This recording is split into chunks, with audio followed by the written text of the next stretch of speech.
salió a comer algo porque se ha quedado trabajando en el hospital, termina su turno y ha querido seguir desde allá con su presentación y tenía su servicio cerrado. Entonces ha tenido que hacer maravillas y gracias a una de las personas que vive cerca al Hospital Cayetano Heredia, que le han podido abrir y conectarse nuevamente. Menciono esto porque las cosas por algo son, pero cuando uno pone de su parte para solucionar los problemas se solucionan. Y ahora, mis queridos amigos, no nos olvidemos que a ver si solucionamos el problema grave que tiene el Perú de democracia para las elecciones que vienen, podamos elegir al candidato que nos parezca el mejor. Hagan su Excel, su PowerPoint, lo que ustedes quieran, pongan a todos los candidatos para que ustedes elijan cuál es el que creen que es el más apropiado. Este punto nos angustia a todos y por eso es que yo se los estoy nuevamente insistiendo. El doctor Aguilar es el jefe del Laboratorio de Inmunología del Departamento de Ciencias Celulares y Moleculares de la Facultad de Ciencias de nuestra universidad. Es director de la Maestría de Inmunología de la Escuela de Posgrado de la Cayetano Heredia. Además de eso, él es del Servicio de Inmunoreumatología del Hospital Nacional Cayetano Heredia y es el director médico de Biotech. El doctor Aguilar va a dar una conferencia de la cual a mí me debe de encantar la exposición de él porque este tema jamás lo he escuchado. Y el tema del que nos va a hablar es el siguiente. El título de su conferencia a mí me parece espectacular. Cómo el sistema límbico influye en la generación de enfermedades autoinmunes. Estoy seguro que ustedes van a gozar y yo más, porque no es hace años que no le escucho a Pepe una conferencia completa.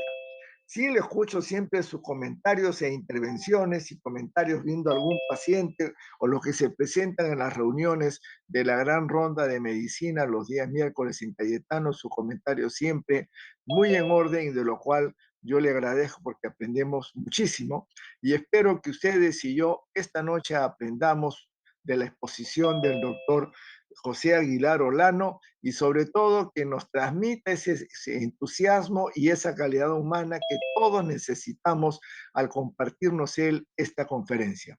Doctor Aguilar, adelante por favor con su conferencia. El auditorio es completamente suyo. Ok, muchas gracias ante todo, Roberto, por la presentación, muchas gracias por la invitación y muchas gracias a todos ustedes de la Mancomunidad Regional de los Andes que están escuchando esta conferencia. Voy a tratar de ser lo más breve posible para no extenderme demasiado porque podremos hablar fácilmente 3 o 4 horas sobre este tema, pero lo he tratado de esquematizar sobre todo para que pudiera ser lo más comprensible posible y que nos saque un poquito de esta costumbre que se está agarrando muy fuertemente entre los médicos a nivel mundial y especialmente en Perú, de pensar que la medicina son fármacos. La medicina es amplia, hay muchos esquemas terapéuticos de los cuales un pedacito solamente es fármacos. Todo el resto es terapia no farmacológica, pero que muchas veces no se la considera dentro de la preparación médica o dentro de la consulta médica. No consideramos lo que no es farmacéutico. Entonces, ese es un poco el interés que tengo. El tema es cómo el sistema límbico influye en la generación de enfermedad autoinmune. Esa es básicamente la idea. Entonces, comenzamos con este órgano que es tan importante en la existencia de los seres vivos, el cerebro. ¿Sí? El cerebro es una herramienta muy poderosa que el humano ha aprendido a utilizar en un porcentaje muy pequeño. Quizá un 5 o 10% máximo de su capacidad es utilizada por el humano para el bien o para el mal, ¿sí? Es para el bien o para el mal que se utiliza y más prueba de eso lo estamos viendo en todas las cuestiones políticas que están sucediendo en el mundo y especialmente en el Perú. Pero bueno, es un instrumento muy importante del cual solo aprovechamos una pequeña fracción de sus capacidades y hay sujetos que tienen un poquito más de capacidad para poder usarlo, pero llega al 15%, los sujetos que tienen capacidades sobrenaturales, digamos, telequinesia o meditación profunda, que puede hacer un uso un poco más amplio de su cerebro. Acuérdese que el cerebro tiene varios componentes. Una parte es lo que se llama el sistema límbico. El sistema límbico está constituida por varias regiones anatómicas. Es un área más funcional que estructural, que reúne varios componentes del cerebro. Por ejemplo, está la hipófisis, está el hipotálamo, hay región prefrontal, parte de la región temporal, diferentes componentes estructurales anatómicos del cerebro que conforman funcionalmente el sistema que se llama el sistema límbico. Bueno, ustedes saben que el humano es consecuencia de un proceso evolutivo de miles de millones de años y que nosotros mantenemos una serie de estructuras de nuestros seres más primitivos, pero hemos desarrollado algunas partes que nos diferencian importantemente. El cerebro es uno de ellos. Y del simio pasar a humano, básicamente la diferencia está en la estructura del cerebro cortical, ¿sí? Que nos diferencia de todos los otros seres vivos del planeta. Sin embargo, como les digo, para el bien o para el mal, ¿sí? El cerebro nos puede ayudar a curar enfermedades o nos puede producir enfermedades, ¿no? Eso es algo muy importante de tener en cuenta que a veces no se considera, ¿ok? Junto con el desarrollo del sistema cortical del simio hacia adelante al humano, a todos los humanoides del humano actual, ¿ok? Se desarrolla otra parte del cerebro que es lo que se llama el sistema límbico que estamos hablando, constituido por varias estructuras anatómicas del cerebro, como hipófisis, hipotálamo, región prefrontal, parte de la región temporal, algunos ganglios también, que, lo repito para que se quede claro ese punto, varias partes anatómicas conforman funcionalmente el sistema límbico, que nos diferencia también de los otros seres vivos del planeta, ¿sí? Y esta región se encarga básicamente de lo que es guardar las emociones, todo lo que sucede de la parte emocional del sujeto, todos los eventos emocionales, ¿sí? Los éxitos, los fracasos, el sexo, los conflictos emocionales, todo eso se guarda en el sistema límbico. Y el sistema límbico guarda los eventos que se registran ahí, se guarda de por vida. No hay forma de borrarlos. ¿Sí?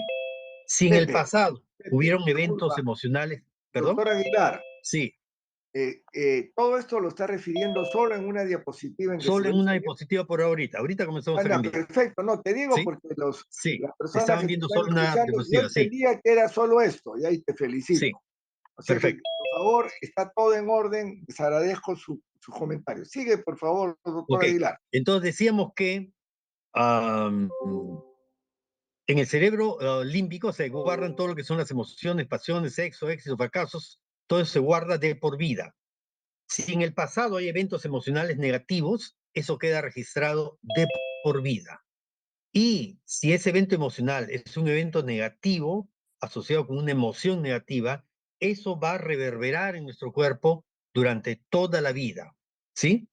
Si sabemos salir de eso, vamos a salir exitosos, pero si no, vamos a crear enfermedades. Entonces, ustedes saben que en el mundo está habiendo algunas enfermedades que están en un incremento sostenido en el tiempo. Por más de que se evalúe la parte de mejor diagnóstico, de mejor herramientas diagnósticas, de mejor información a nivel general. Sin embargo, quitándole todos esos factores de covarianza, las enfermedades autoinmunes están aumentando en el tiempo. ¿Sí? ¿Ok? Las enfermedades alérgicas, asma y otros tipos de enfermedades alérgicas están en un sostenido incremento en el tiempo desde los años 1900, que estaban alrededor del 2% según las estadísticas de ese tiempo, hasta la actualidad que están por encima del 25%. ¿Sí? El cáncer está definitivamente aumentando en el tiempo. ¿Sí? La diabetes mellitus, obesidad, también aumenta en el tiempo sostenidamente. Fibromialgia, tremendo incremento en el tiempo. Endometriosis y otras enfermedades de ese tipo, incremento sostenido en el tiempo. ¿Y qué tienen en común todas estas enfermedades?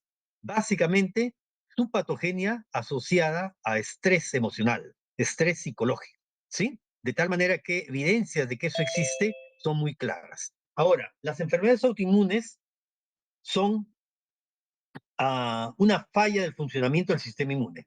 una falla en exceso de funcionamiento del sistema inmune, que se debe a una falla principalmente en su gran mayoría de lo que es la inmunidad adaptativa. Acuérdense que hay la inmunidad de mucosas, muy primitiva, muy antigua, muy simple, pero muy eficiente. La inmunidad innata, también bastante antigua, ¿ok? En la aparición de la vida en el planeta, ¿sí?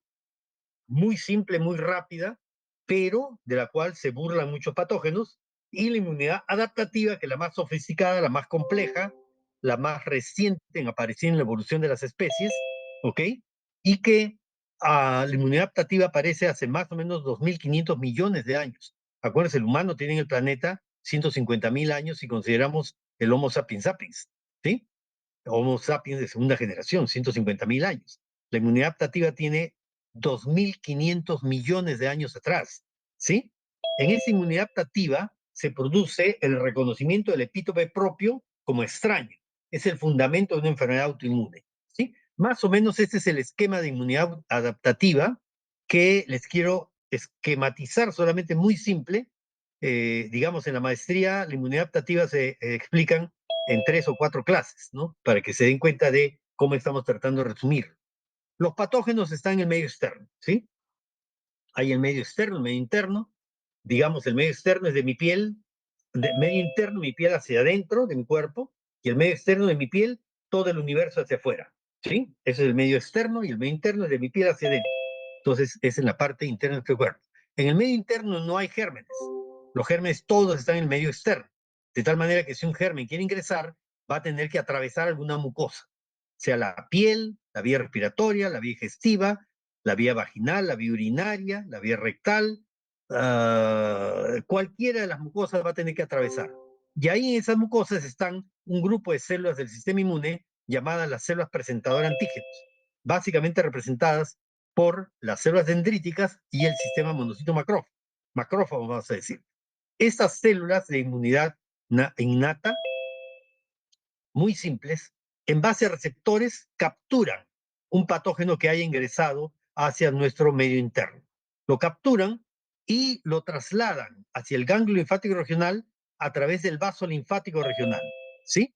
Este traslado dura bastante tiempo. Acuérdense que esto de aquí son células y esa es una distancia grande para una célula, de tal manera que se transportan a través de vasos linfáticos, ¿sí? Mientras se procesa el antígeno, que quiere decir colocarlo en una vacuola fagocítica, activar la enzima de ruptura, el sistema de ruptura del patógeno a través de enzimas proteolíticas, etcétera, y producir fragmentos epitópicos, fragmentos pequeños que van entre 11 a 30 aminoácidos de secuencia, que son parte de la estructura peptídica del patógeno que ha sido capturado, fagocitado y destruido. ¿Ok? Y así viaja a través del linfático hacia el ganglio linfático regional. Todo el resto de la inmunidad adaptativa sucede dentro del ganglio linfático regional. Si yo lo dibujo acá, no va a entender nada, por eso lo he sacado para acá. Y aquí está esta célula presentadora de antígenos que ha llegado procesando el antígeno, el epítope, que lo ha colocado en la hendidura del MHC de clase 2. ¿Sí? Esa es una molécula que se expresa en superficie que captura el péptido para presentárselo al receptor de célula T del linfocito TCD4. ¿Sí? Receptor de célula T, el TCR, el linfocito TCD4, el linfocito T de ayuda. Le presenta y ahora el linfocito TCD4 tiene que cumplir la primera función, desidentificar si este epítope es propio o es extraño. Si es propio, sigue su camino, no va a haber ninguna activación. Si es extraño, queda atrapado ahí, se produce la expresión de muchas moléculas de adhesión y se comienza la activación del linfocito T. ¿Ok?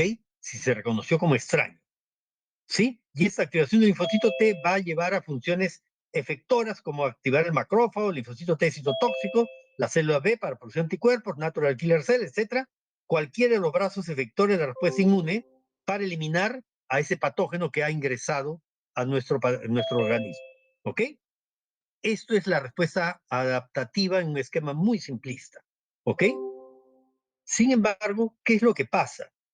Este es el punto crítico.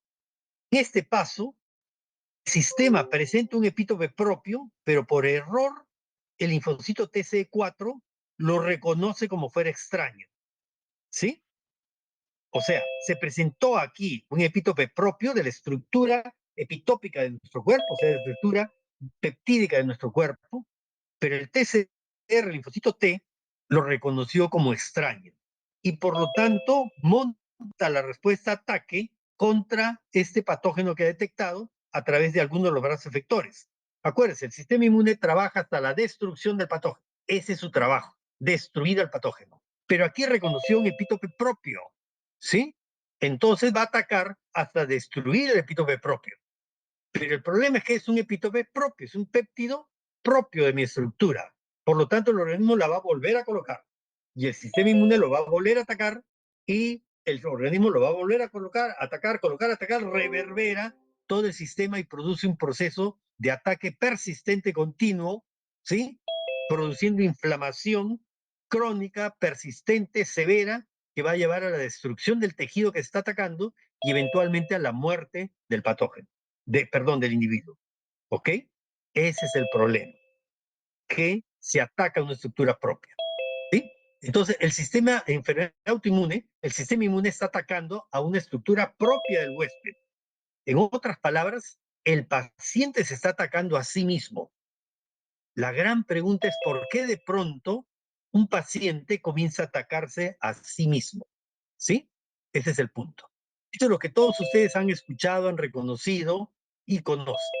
La fisiopatología de una enfermedad autoinmune parte desde el desconocimiento de un epítope propio que se reconoce como extraño y por lo tanto se activa el mecanismo de destrucción a través de la activación del linfocito T. Como les digo, el linfocito T es el decisorio, el que reconoce el epítope extraño y se va a entrar en división clonal, se expande clonalmente, o sea, de una célula salen dos, de dos salen cuatro, de cuatro salen 16. Eso es una expansión clonal y por lo tanto todas las células hijas tienen exactamente el mismo genoma y la misma función. Va a producir alguna citoquina, algún producto de esa célula T que está entrando en proliferación clonal extensa. ¿Ok? Por eso es que para la terapia se usa inmunosupresores. Bloquean la replicación clonal. ¿Qué es esto? La proliferación clonal es una replicación clonal extensa. ¿Ok? Para poder lograr una masa de linfocitos T suficiente como para poder combatir el patógeno.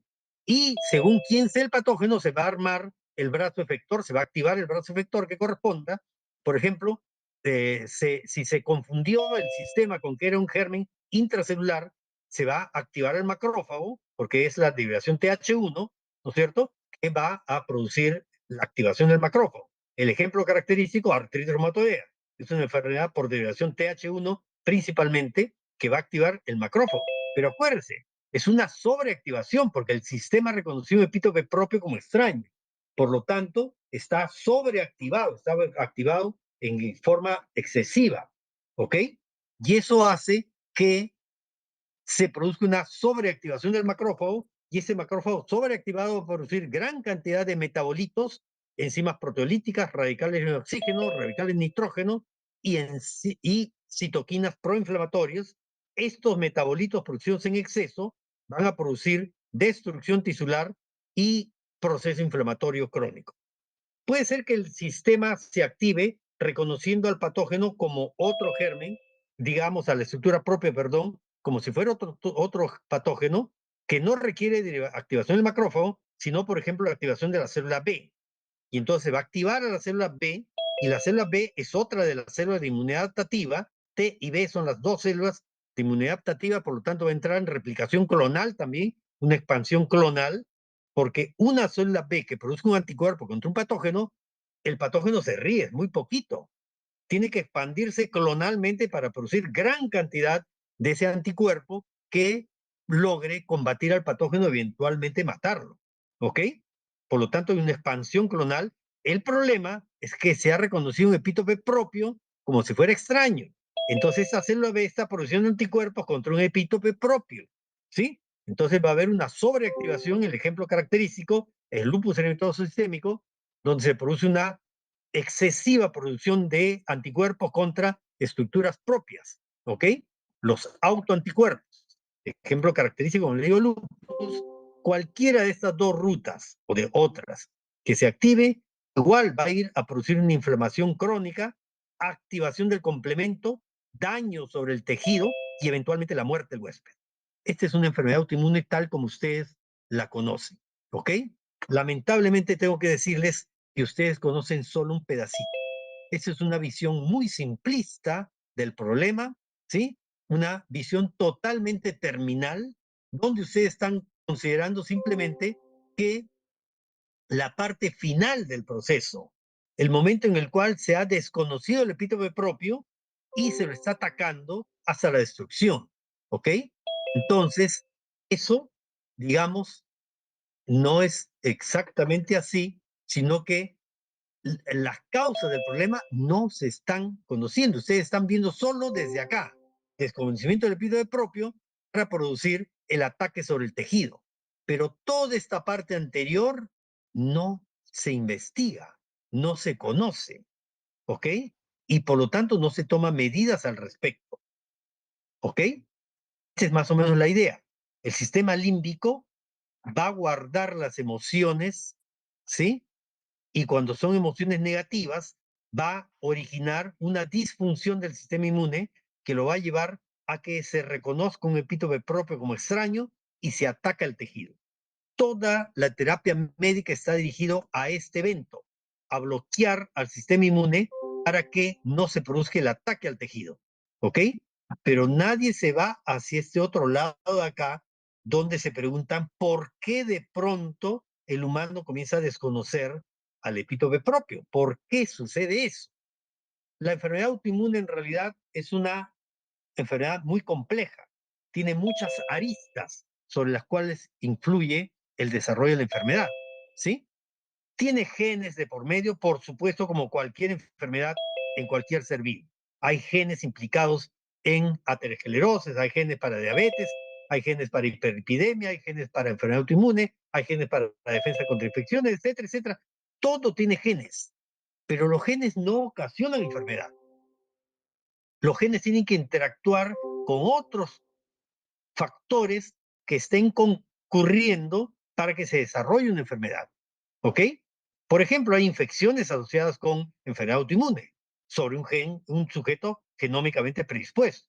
El ejemplo más característico, poliarteritis nodosa con hepatitis B o hepatitis C. ¿Sí? Se hace vacunación contra hepatitis B y se cae la frecuencia de poliarteritis nodosa porque ahora solo queda el factor hepatitis C, que es menos frecuente. ¿Ok?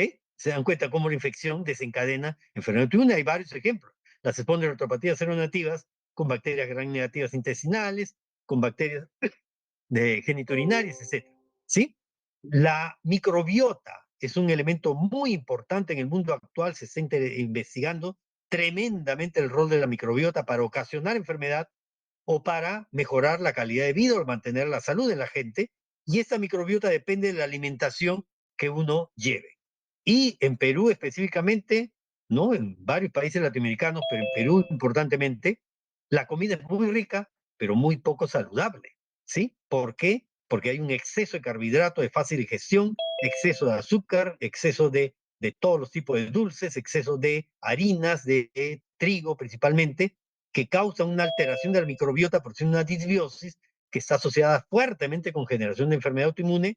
Sobre esto podríamos hablar una charla completa porque es muy importante en el mundo actual, ¿sí? Hay factores ambientales, compuestos ambientales que están de uso convencional ya, pintura de las paredes, pintura de las ropas, humo en los carros, que causan enfermedad autoinmune importantemente. Hay fármacos que desencadenan enfermedad autoinmune, ¿ok? ¿No? Son conocidas el lupus inducido por drogas, ¿no? O el uso de los inhibidores TLR1, ¿no es cierto? Que están implicados actualmente en generación de enfermedad autoinmune también, ¿sí? O sea, hay muchos factores que están implicados, pero uno de los más importantes es esta parte de acá, ¿sí? La personalidad que tiene el individuo, su personalidad, ustedes saben que está comandada importantemente, por genes heredados de papá y mamá, ¿ok? Pero también por una gran proporción por factores epigenéticos, factores que no tienen que ver con los cambios de genes, sino con la activación genómica o con la desactivación genómica. Entonces, la personalidad se forma en base a genes y a factores epigenéticos importantemente, ¿sí? Y también esta personalidad influye en la parte límbica, en los eventos del pasado que han sido guardados en el cerebro límbico ¿sí? Eventos emocionales que pueden eventualmente alterar la personalidad, alterar la situación emocional del sujeto y predisponer en un sujeto genéticamente predispuesto a lograr desarrollar una enfermedad autoinmune, ¿sí? Ese es un esquema para entender un poco lo que estoy hablando, ¿sí? Hay condiciones genéticas predisponentes para todo, como les digo. Hablando de enfermedades autoinmunes, hay genes asociados con artritis reumatoidea, el HLA-DR4, el polimorfismo 0401, es el más asociado para lupus, el IFN5, el gen que codifica la síntesis de interferón tipo alfa, ¿no es cierto? Y así para todas las enfermedades autoinmunes, la más conocida quizá HLA-B27, asociada con espondiloartropatías degenerativas. Todas las enfermedades autoinmunes tienen genes asociados, pero el gen solo no causa enfermedad. Tiene que interactuar con factores ambientales, como decía, las infecciones, la dieta que ocasiona la microbiota que tenemos y lo más importante en el mundo actual, el estrés, ¿sí?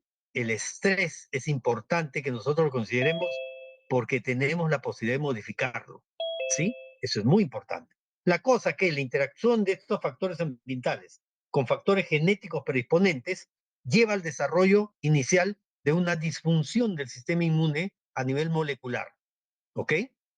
Esa disfunción no va a ser detectada por pruebas de laboratorio clínico. Factor metodeo, anti-CCP, antinuclear, todo eso va a estar negativo. Velocidad de cementación, proteína C reactiva, todo eso va a estar normal, ¿ok? Pero se ha demostrado que en estos sujetos la disfunción sí se la puede detectar con algunas pruebas de laboratorio de investigación. Por ejemplo, se produce una activación excesiva de NF-κB, es un factor nuclear que tiene que ver con procesos inflamatorios crónicos, o la activación de los genes que codifican más adelante TNF-alfa, por ejemplo, el factor de necrosis tumoral tipo alfa, interleuquina 6, que son citoquinas proinflamatorias, pero eso no se hace en los laboratorios convencionales, ¿sí? De tal manera que en los marcadores clínicos todo está normal y el sujeto está totalmente asintomático, pero en el laboratorio de investigación ya se pueden ver los marcadores de investigación que están alterados. Si el factor ambiental persiste, entonces, ¿qué va a pasar? Que ya la disfunción comienza a detectarse clínicamente en pruebas de laboratorio, ¿sí? Comienza a encontrarse una velocidad de cimentación que se eleva, se disminuye, un factor metodeo que aparece, desaparece, título bajo, título alto, ¿sí? Un antinuclear que aparece, desaparece, anti-CCP, título bajo, título alto.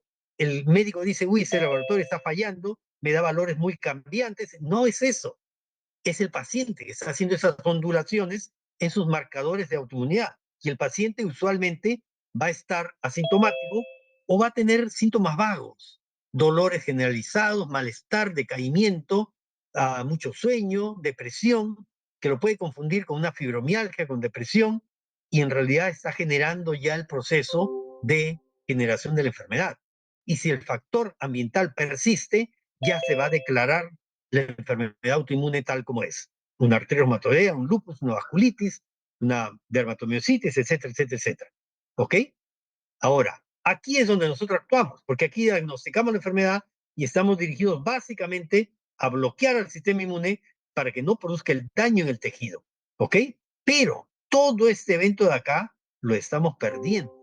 ¿Sí? La APANLAR, la Liga Panamericana de Lucha contra el Reumatismo, hace más de 25 años empezó estudios de investigación para ver si esto pudiera ser eventualmente modificable, ¿ok?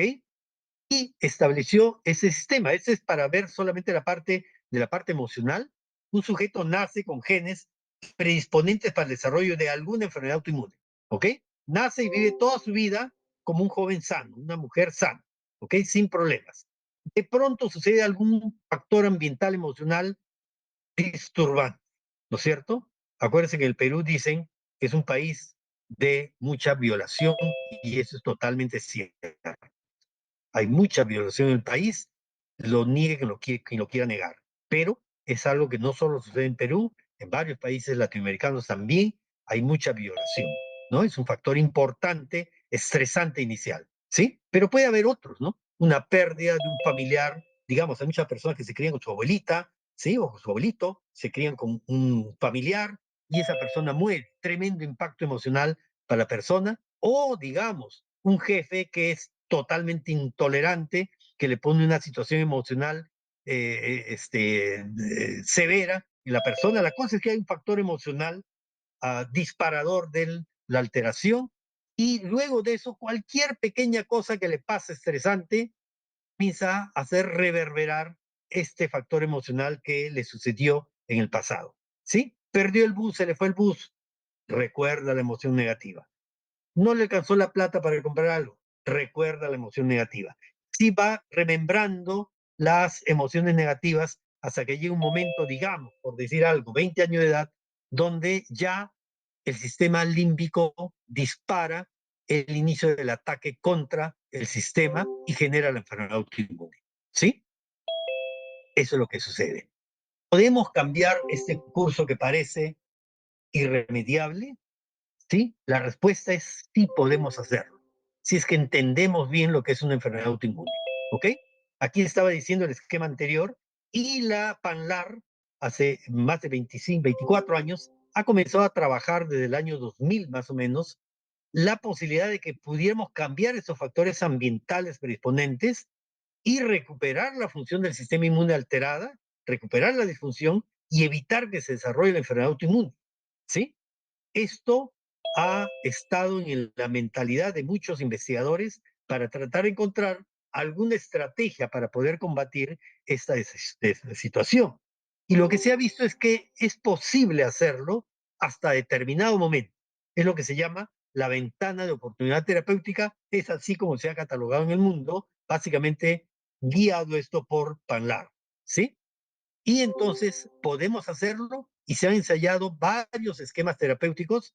En el mundo actual, al momento, hay más de 20 esquemas terapéuticos que se han ensayado para ver si podemos alterar este curso aparentemente irremediable.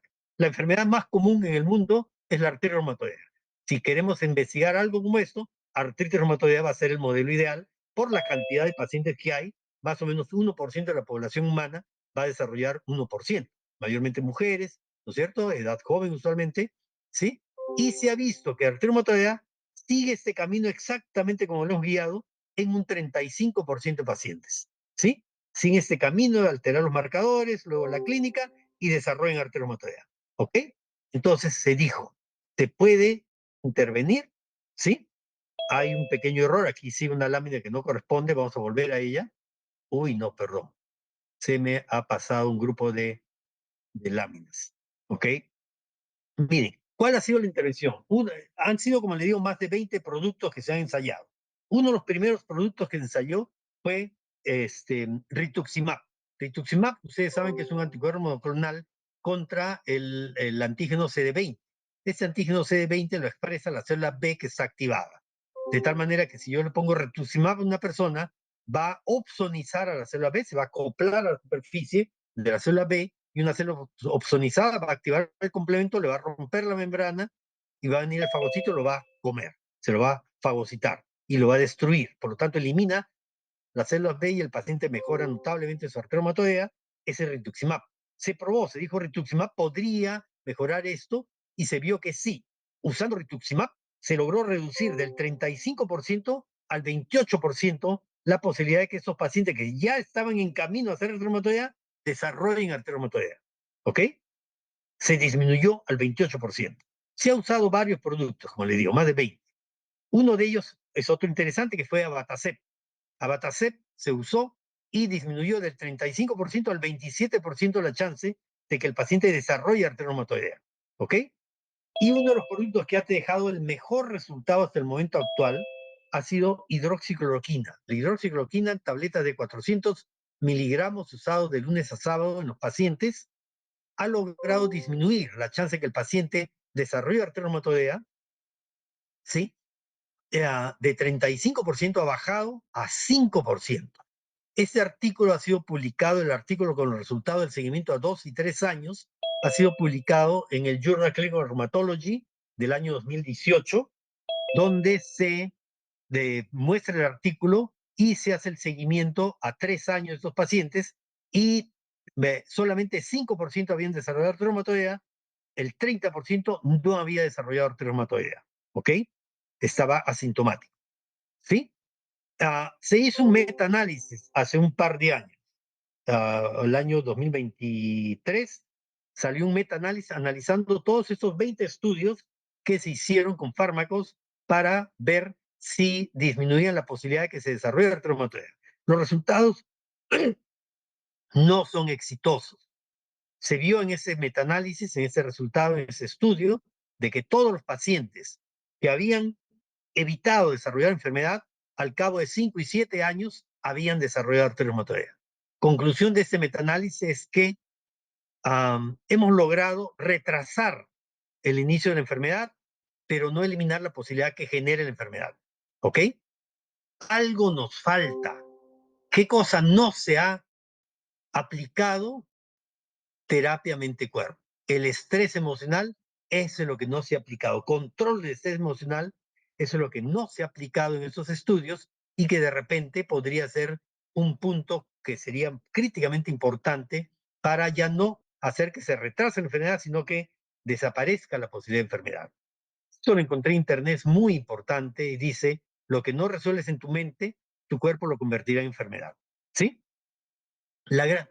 Este es un estudio que hemos publicado el año pasado sobre las manifestaciones neuropsiquiátricas en pacientes con lupus eritematoso sistémico en Perú. Está publicado en el European Journal of Rheumatology y que mencionamos toda la sarta de problemas que puede dar el lupus en la parte emocional y neurológica. ¿Ok?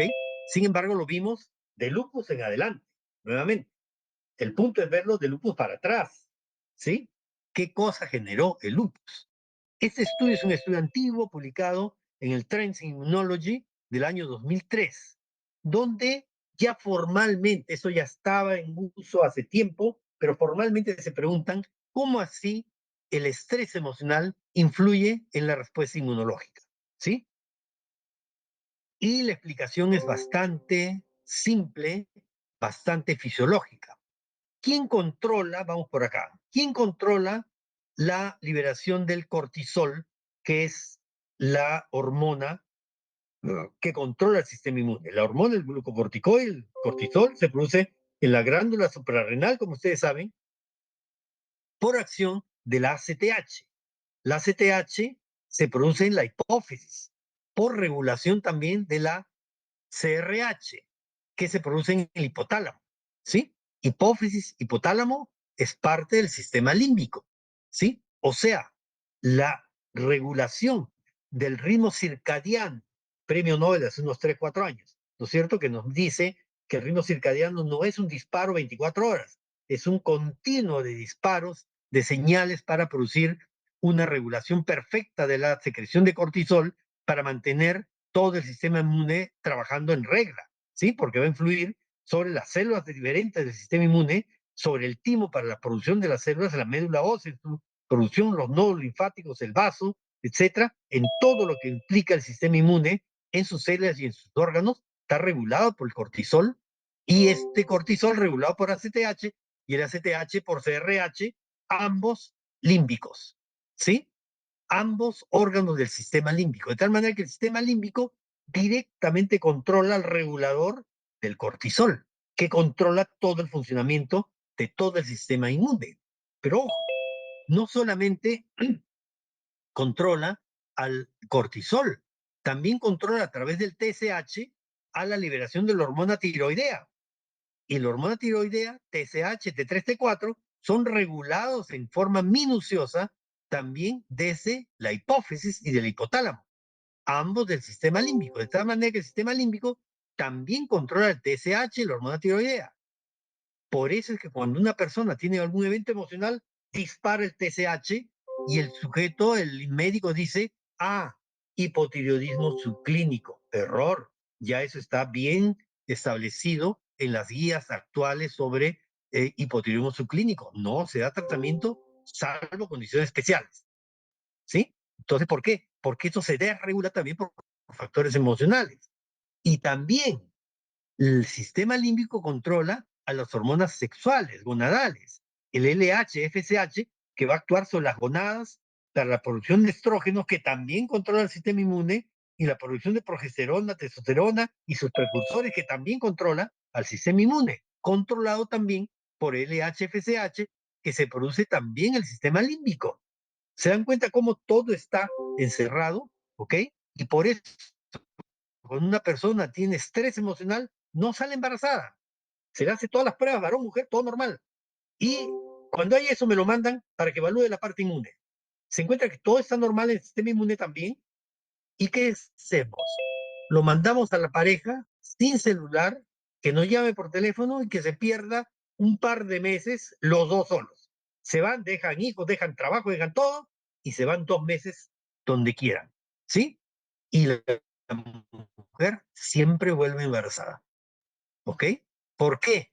Porque el estrés emocional regula también las hormonas sexuales. Y ojo, el sistema límbico, ¿sí? A través de el hipotálamo, la hipófisis, los ganglios, regulan también la liberación de los neurotransmisores, que también influyen en el sistema nervioso, en el sistema inmunológico, ¿sí? Tanto el sistema ah, digamos, adrenérgico como dopaminérgico, sistema vagal. Todo está regulado por el sistema límbico. ¿Entienden ahora por qué el sistema límbico, las emociones que se guardan ahí, son tan importantes en desencadenar problemas emocionales? ¿Sí? Doctora Chineri, están levantando la mano, no sé si respondo preguntas o lo dejamos para el final. Bueno, voy avanzando y me avisan, ¿ya? Hay varios estudios de investigación publicados ya desde hace varios años sobre la relación que tiene el sistema inmune, perdón, el sistema emocional en la parte de enfermedades autoinmunes. Este es un artículo antiguo, por ejemplo, de Clinical Rheumatology, que es del año, me parece, del año 2014, miren, ve. Yo evalué ese artículo antes de que salga publicado y me pareció muy interesante, donde evalúan la enfermedad de Schett, que es otra enfermedad autoinmune, y la relación temporal que hay entre actividad de enfermedad y depresión y alteración de la calidad del sueño. ¿Sí? El sueño, ustedes saben que es muy importante y puede ser importantemente alterado por factores emocionales también, ¿ok? Y esto relacionado a actividad de enfermedad. Y ellos determinan una correlación muy estrecha entre evento emocional y activación de la enfermedad de Behçet, ¿sí?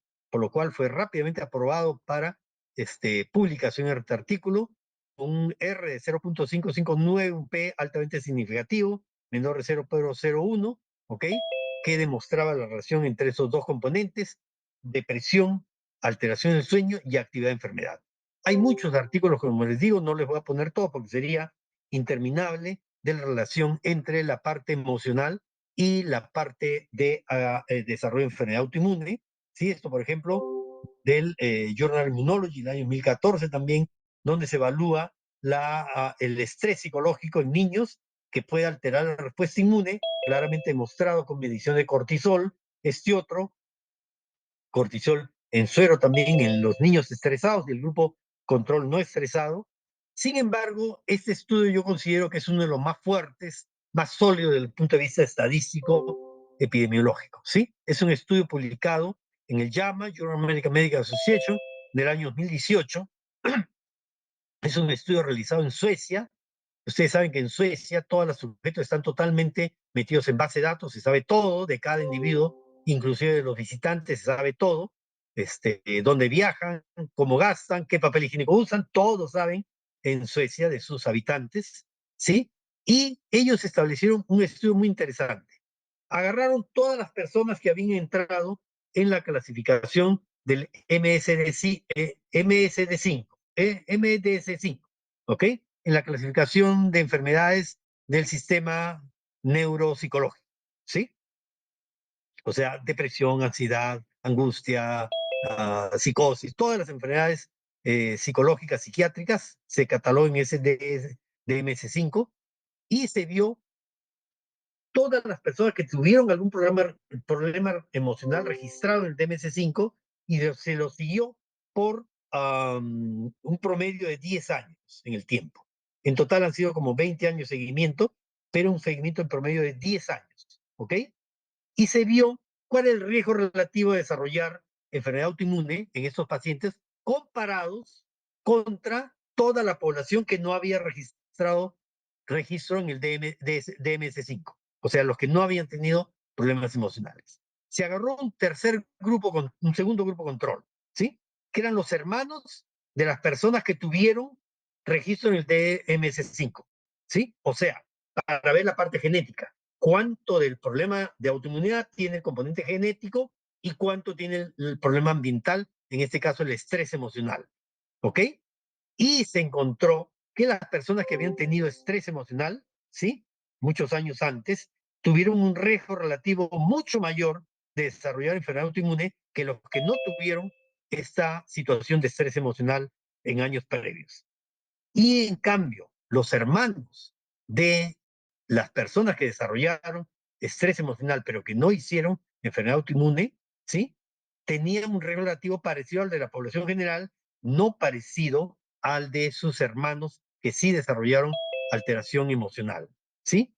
Confirmando de que el factor genético tiene un componente, pero no es el más decisivo, sino que en este caso el estrés emocional fue lo que marcó la diferencia más importante. Volviendo a nuestro cuadro, ¿no es cierto? Aquí está esta situación. ¿Qué pasa si el estrés emocional es el más importante? ¿Qué pasa si yo le aplico terapia mente-cuerpo a este grupo de pacientes que irremediablemente van a ir a enfermedad autoinmune? No lo sabemos. ¿Por qué? No se ha hecho el estudio, ¿sí? ¿Quién pagaría una investigación clínica que ustedes saben que son de costos altísimos para probar una terapia mente-cuerpo en este grupo de pacientes? ¿Quién lo pagaría? Ese es el problema, ¿ok? Entonces, hasta que no sepamos, vamos a tener problemas. Hay muchos estudios que vienen ya de muchos años atrás que hablan sobre el rol que tiene la parte emocional sobre los mecanismos que generan la enfermedad autoinmune. Esta es una publicación, por ejemplo, del Psychoneuroendocrinology, año 2014, pero es un estudio muy bien desarrollado, muy bonito, ¿ok? Donde se utiliza a meditadores expertos en meditación, ¿sí? ¿Sí? Comparado contra un grupo de sujetos que no eran expertos en meditación, un grupo de personas comunes y corrientes, que no hacían meditación, ¿ok? Y se los pone a someter a un estrés que se repite 2 veces y se evalúa varios factores genéticos y varios factores moleculares y factores de citoquinas y de moléculas inflamatorias. Y se ve que la meditación logra inhibir la activación de histonas, la deacetilación de histonas y los genes proinflamatorios en los pacientes que hicieron meditación. ¿Sí? Esto, como ustedes se dan cuenta, ha sido desarrollado en varias universidades, tiene la autorización del Comité de Ética de la Universidad de Wisconsin en Estados Unidos, pero se ha hecho entre universidades de Barcelona, España, ¿sí? La Universidad de Wisconsin, Madison, en Estados Unidos, la Universidad de Lyon, en Francia, ¿ok? Entonces, varias universidades han concurrido para el desarrollo de ese estudio y lo que se hizo fue medir primero si es que había alteración en los genes que tienen que ver con los ciclos del sueño para ver que no hay alteración en ese factor que puede modificar, como ustedes saben, el sueño modifica también la respuesta inflamatoria y se midió genes generales, genes que desencadenan activación de enfermedad, de genes proinflamatorios en los sujetos que hacían meditación, que está en color rojo, y los sujetos que no hacían meditación, que está en color azul, y hay diferencia en algunos de los genes, ¿sí?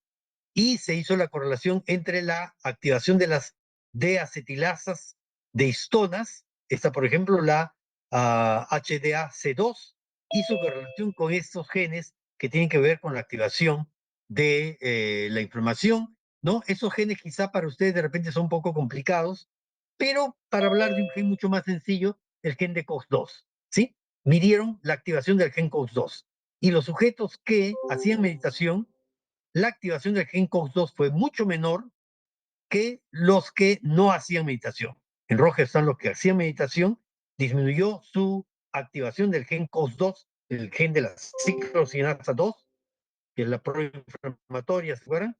Se disminuyó en los que hacían meditación significativamente más que los que no hacían meditación.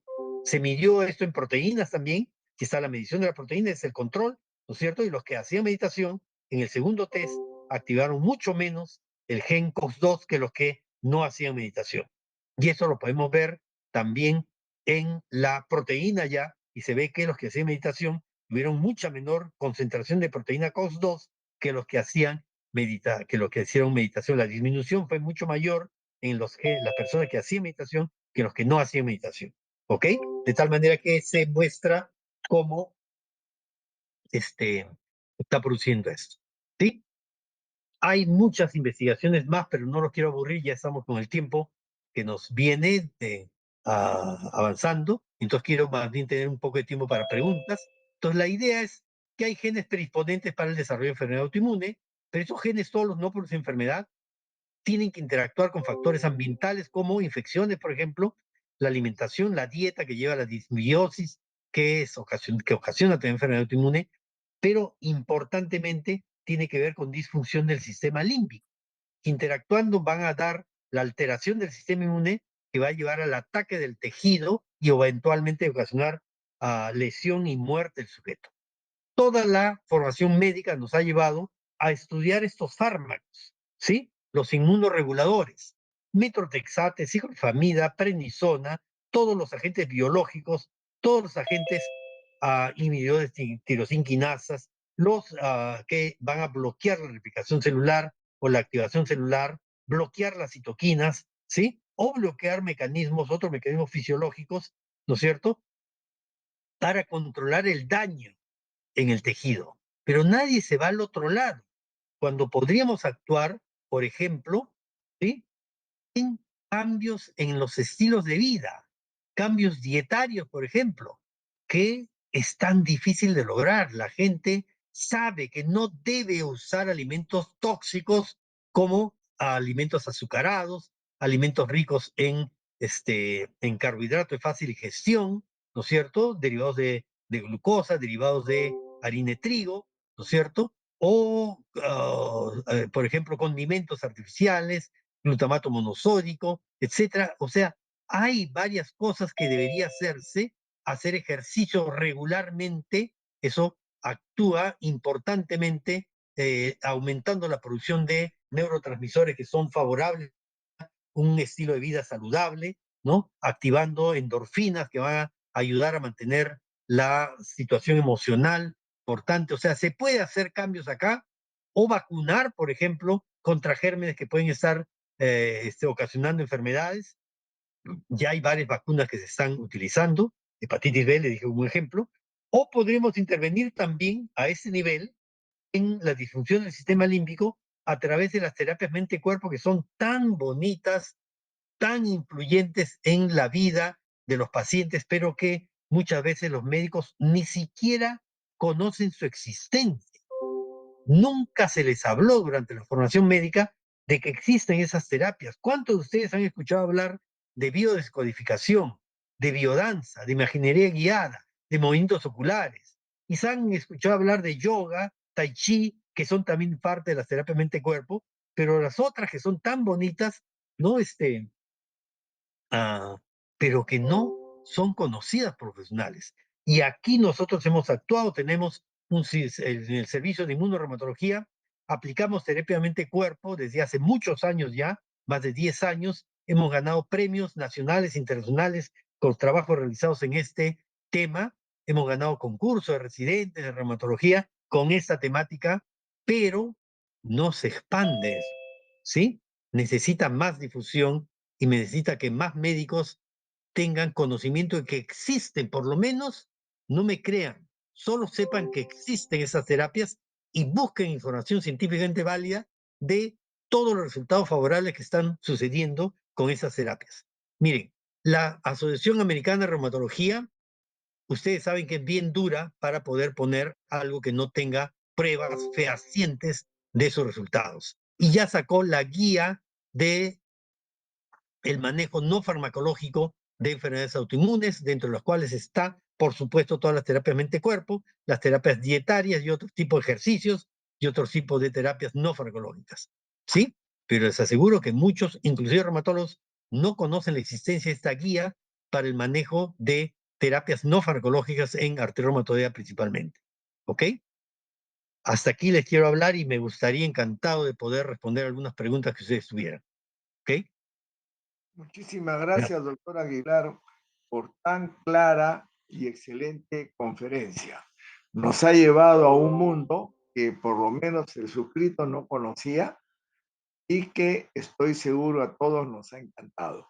Si pudiera dejar de compartir pantalla, por favor. Muy bien. Veo que hay una mano ahí levantada hace rato. Entonces, vamos ahora, como siempre, a las preguntas. Para las preguntas, por favor, levantar la mano. Vamos a ver. Está levantada la mano de Domitila, que ya puede hacerlo. Por favor, la doctora Domitila ya tiene la capacidad de poder hacer sus preguntas. Y aquellos que quieran hacer preguntas, por favor, levanten la mano. Adelante, doctora Domitila. Prenda el micro y haga su pregunta.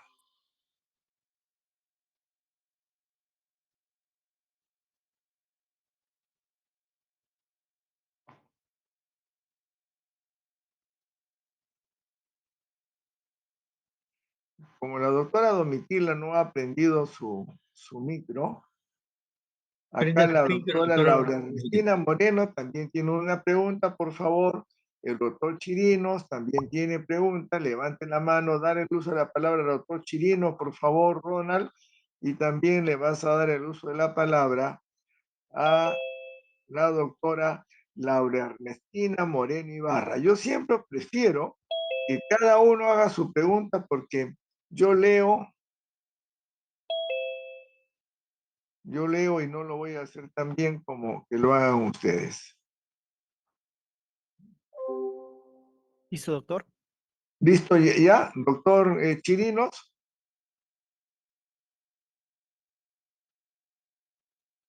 Doctor Chirinos, ¿puede prender su micro? ¿Sí me escuchan? Por Sí, supuesto, perfecto. Le Eduardo, escuchamos. adelante. Para Hola, los que no Pepe. lo conocen, el doctor Chirinos es Sí, médico neumólogo y ha sido Claro, sí, jefe sí. de medicina interna Pepe, qué del gusto. Hospital Hola. Casimiro Ulloa, la asistencia pública de Lima, trasladada a Miraflores. Adelante, Eduardo, por favor. Un gusto que estés con nosotros. Hola, Pepe. Es un gusto escucharte, Pepe. Siempre, siempre he sido un admirador porque me has enseñado Ok, mucho. ok. La conferencia realmente eh, trae un tema de que realmente no lo manejamos, o sea, no está en nuestra práctica diaria, como se dice, no está en nuestra memoria de trabajo, como dice la neurociencia. Y obviamos muchos conceptos y a veces la ciencia básica no la revisamos y tú estás ya haciendo el nexo entre lo que es la ciencia básica y la ciencia clínica. Y de hecho, como tú bien lo has presentado, tiene pero para rato. O sea, es decir, para seguir presentando y dando, tratando de explicar algunas cosas que uno observa. Mira, Pepe, realmente tengo varias preguntas, pero mira, primero, respecto a la Pregunta, por inmunidad, favor, Eduardo. ya, respecto a la inmunidad adaptativa, ¿tú podrías profundizar algo en la conexión ontogénica derivada del ectodermo de la placa neural? Específicamente, ¿cómo influye esta raíz embrionaria común en el desarrollo sincrónico de la arquitectura neuroendocrina y la modulación de los nichos inmunológicos, que tú muy bien lo has presentado, estableciendo así un eje de comunicación que ahí nos expones? Cómo lo asocias? Porque la placa neural empieza a desarrollarse y acompaña absolutamente a todos los órganos cuando uno ve el desarrollo biológico. Así es, doctor, tiene totalmente la razón. Eh, Nosotros nos formamos a partir de una única célula. Se une mitad de información genética que viene en el óvulo de la mamá y mitad de información genética que sale del espermatozoide del papá. Esa combinación va a dar origen a una célula totipotencial que va a dar origen a todo el- la placenta y todo el feto que se desarrolla. Y a partir de ahí se van a comenzar a desarrollar las 3 capas ectodérmica, mesodérmica, endodérmica, que va a dar lugar a todas las estructuras que nosotros tenemos. Y coincidentemente, toda esa parte del sistema inmune, la parte estructural, la infraestructura donde se desarrolla, y la parte neural derivan del mismo progenitor, del mismo origen. Y más bien las células sí derivan de otro estrato, pero generados, incubados, desarrollados en ese entorno de la capa ectodérmica que les da todo el background para su desarrollo. De tal manera que la relación es totalmente íntima, ¿sí? Y sobre todo en algunas partes específicas que son las que comandan la regulación de otras estructuras. Como mencionaba, el sistema límbico es parte del cerebro, es parte de toda la estructura funcional del cerebro, que va a controlar todo el resto. Hemos mencionado solamente las principales líneas, pero como les mencioné ahí, regula toda la producción de neurotransmisores. Los neurotransmisores tienen que ver, acuérdense que el sistema nervioso autonómico, el sistema troncal, maneja nuestra vida. A nosotros nos enseñaron que el sistema troncal nos permite la respiración y uno no puede decir no respires, o el latido cardíaco, y uno no puede decirle al sistema no latas corazón, no puede, ¿no es cierto? Pero regula mucho más. Por ejemplo, si yo voy a dar un paso hacia adelante y piso una piedra, mi sistema autonómico del pie reconoce la alteración de la estructura del piso y me va a mandar una señal para que yo haga la contracción del ligamento cruzado anterior y relajar el ligamento cruzado posterior, interno, ¿sí? Yo ordené eso, mi cerebro cortical ordenó eso, no, todo fue troncal, ¿sí? Autonómico. Todo eso es autonómico.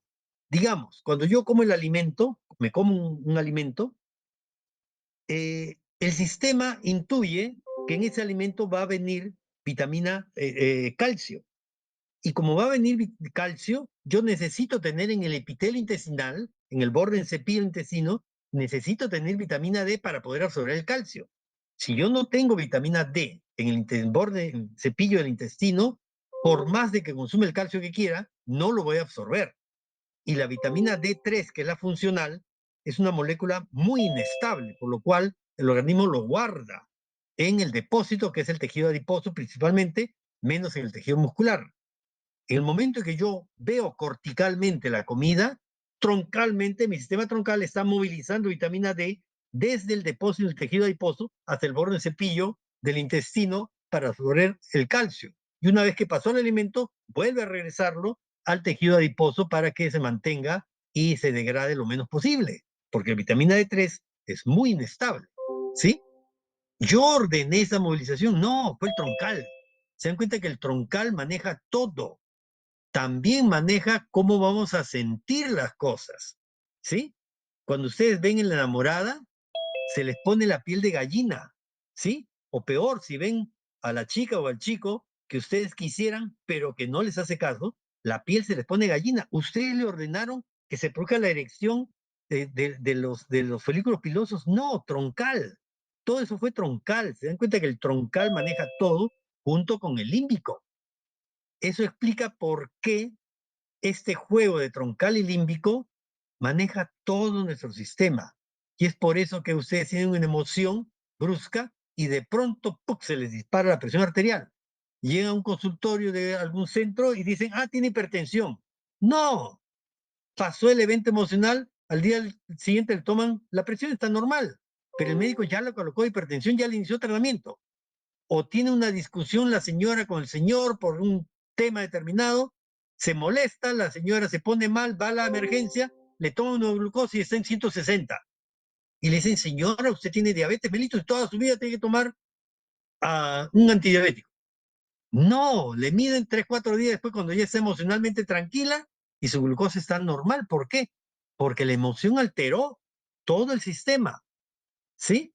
Entonces, esto que tú mencionas, que la parte de la derivación ah, ah, este,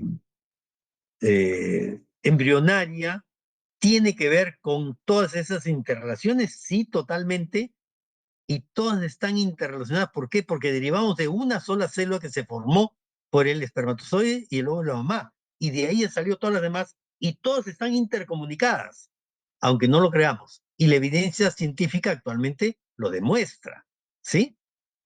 Entonces, ese es Sí, un tema muy interesante. Ok, ¿alguna otra pregunta? Sí, ya. para no tener mucho. Otra pregunta.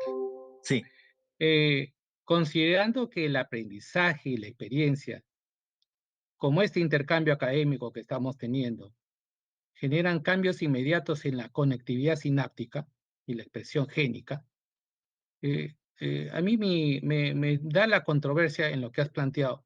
¿Cómo sostienes que la personalidad es un determinante estrictamente genético? Mira, desde la neurociencia cognitiva, si la plasticidad cerebral permite que el entorno reconfigure la respuesta del sistema límbico, ¿no sería más bien que este aprendizaje biológico sea el verdadero modular de la homeostasis sistémica y la autotolerancia? Eh, te digo esto porque realmente si la personalidad fuera 100% genética, entonces la educación médica y la psicoterapia serían biológicamente poco útiles. claro. Sí, estoy totalmente de acuerdo contigo. Como mencioné, hay genes de la personalidad. Sí, he dicho claramente, hay genes de personalidad, pero la personalidad tiene un componente epigenético muy importante. Ese componente epigenético lo va a dar el tipo de relación que tiene con los padres, más adelante, el tipo de relación que tiene con los amigos, más adelante, el tipo de relación que le va a suceder en la vida, en el trabajo, en la calle, etcétera, etcétera. Todos esos son factores epigenéticos que van a modificar totalmente la formación de la respuesta que va a tener un sujeto ante un evento determinado. De tal manera que lo que dice es totalmente cierto. No solo son genes, quizá la parte epigenética es más fuerte que los genes inclusive para la formación de la personalidad y lo que quede registrado en su sistema límbico.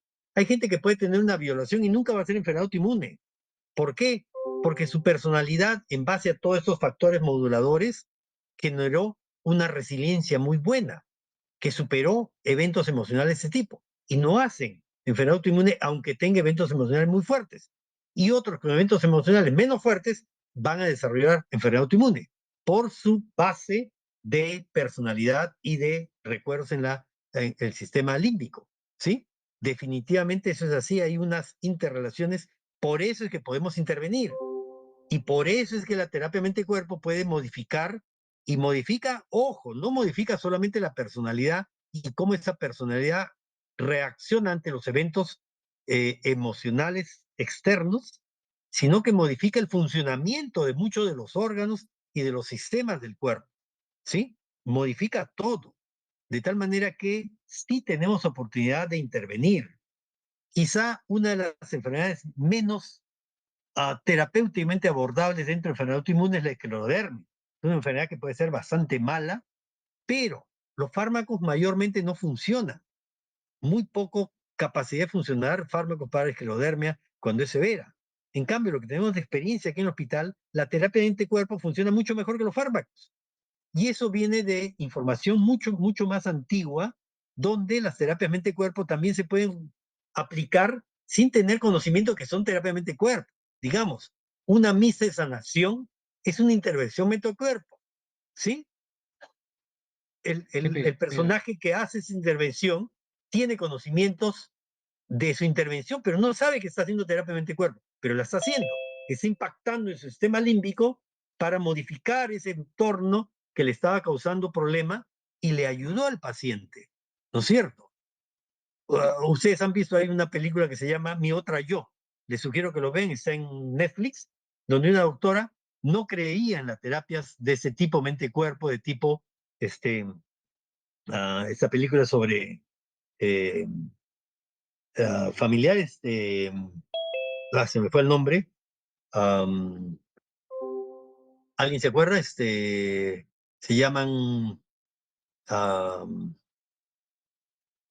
este, constelaciones familiares. Es sobre constelaciones familiares. Una doctora que no creía absolutamente, pero se ve forzada a ir por una amiga y comienza a ver cosas raras que le interesan y después se da cuenta que había algún fondo real. Al final ella se queda comandando todas esas consideraciones familiares. Sí, es una película, por supuesto, no tiene nada que ver con la realidad, pero ojo, tiene que ver, tiene muchas cosas que yo las he visto en terapias de tipo consideraciones familiares y son interesantes, ¿sí? De tal manera que hay capacidad de poder influir. Ojalá eso Pepe, haya respondido a su pregunta. Sí, sí, ya ahora sí, claro, está un poco más claro, entendiendo que la arquitectura, el sistema límbico y la corteza prefrontal poseen una plasticidad moldeada por el aprendizaje y los determinantes ambientales, ¿de acuerdo? Como tú lo has planteado ahorita. Pero hay algo, la última pregunta es, lo que me ha llamado la atención es cuando hablabas sobre el estrés. Mira, viendo la emocional, ¿no? epidemiología, sí, el estrés, el último punto que trataste en Estrés tu emocional, porque exposición, es estrés el celular estrés también, ¿no? emocional, claro. Emocional, claro. Exacto. Mira, desde la epidemiología y la inmunología adaptativa, hay un fenómeno de causalidad bidireccional.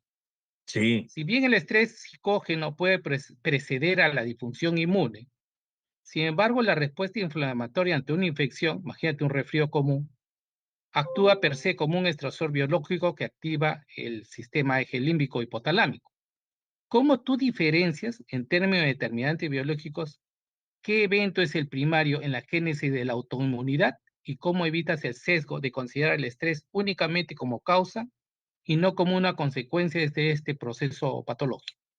muy buena pregunta. En realidad probablemente son bidireccionales, ¿no? Y el estrés, am, hay un montón de investigaciones que demuestran el rol que tiene el estrés sobre la regulación de la respuesta inmune. Ustedes saben que hace muchos años ya Cayetano Heredia, la gente de Tropicales, muy bien, digamos, prediciendo esto, hace muchos, más de 40 años creo, no sé si se acuerda Tito, publicó Tropicales un estudio que decía que hay una asociación entre depresión y tuberculosis. No se podría decir si No, perdón, tuberculosis perdón, previene, perdón. No lo publicó Tropicales. ¿no? Lo ¿Quién publicó fue? el doctor Achinelli con el doctor León Achinel. Barúa. Ah, ya. Y te cuento cómo fue Uy, la disculpa, te historia. estaba quitando autoría. No, no, a Disculpa, mí no me disculpa. interesa que me quites autoría, porque acá lo importante es que al que se le ocurrió eso fue al doctor León Barúa. Miren, yo Ya, ahora que dedico muchísimo tiempo a revisar y a entender, es fabuloso lo que tú has presentado hoy día, que nos obliga a todos nosotros a darnos cuenta que no sabemos y que debemos de ir entendiendo lo que está pasando. Así es. Entonces, el doctor León Barúa, que era un extraordinario clínico, yo venía a Lima cada 15 días de Tarma a ver a mi enamorada y a reunirme con León Barúa. Entonces León Barúa me dice, Roberto, él era muy respetuoso, él nunca me dijo Tito, siempre Roberto. Me dijo, Roberto, hemos visto que los pacientes que tienen tuberculosis tienen más depresión que la población general, tanto de sanos como de enfermos de otras causas. Entonces les dije, doctor, lo podemos hacer en Tarma. En Tarma estaba el doctor Félix Mallorca Soto. Cuando ustedes vayan a la ciudad donde hay un mausoleo al medio, entre un gran hotel y un hospital, llegaron a Tarma. Así construyó Odría su ciudad, mejoras para la ciudad que al final lo fastidiaron mucho cuando tú haces cosas sin ton ni son. Odría construyó un hospital que hasta ahora no llega a ser totalmente ocupado.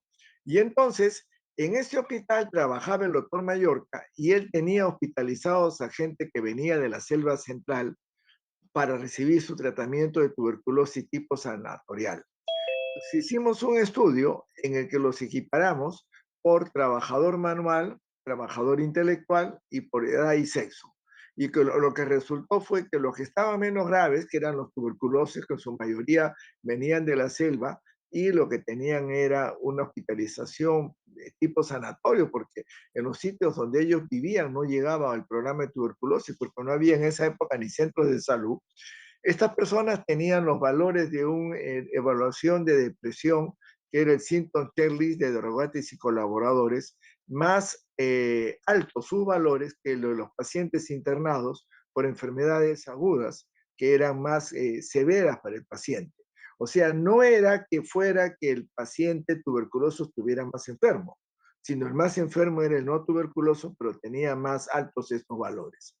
En estas reuniones que teníamos con el doctor León Barúa, él aparte era un apasionado de la historia de la medicina y dictaba las conferencias sobre historia de la medicina a los estudiantes de Cayetano.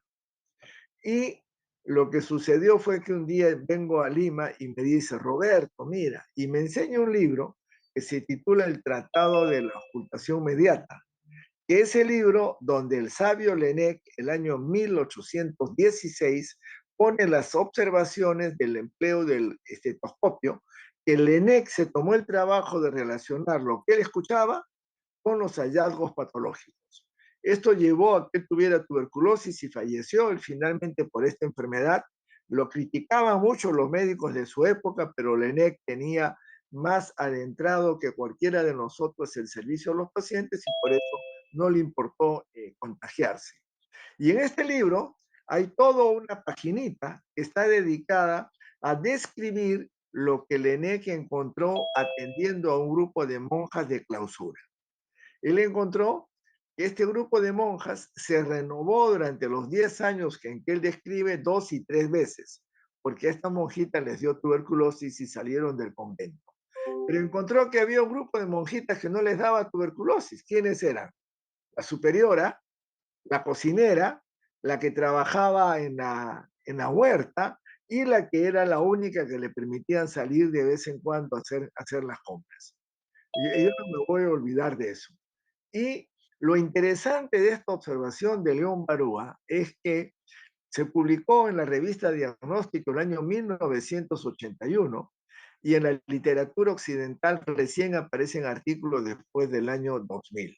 O sea, esto fue un avance de 20 años y eso marcó el que yo relacionara depresión con tuberculosis no solamente en el problema de que se presentara más depresión en los tuberculosos o más tuberculosis en los deprimidos, en poder enfocar este tratamiento a las personas.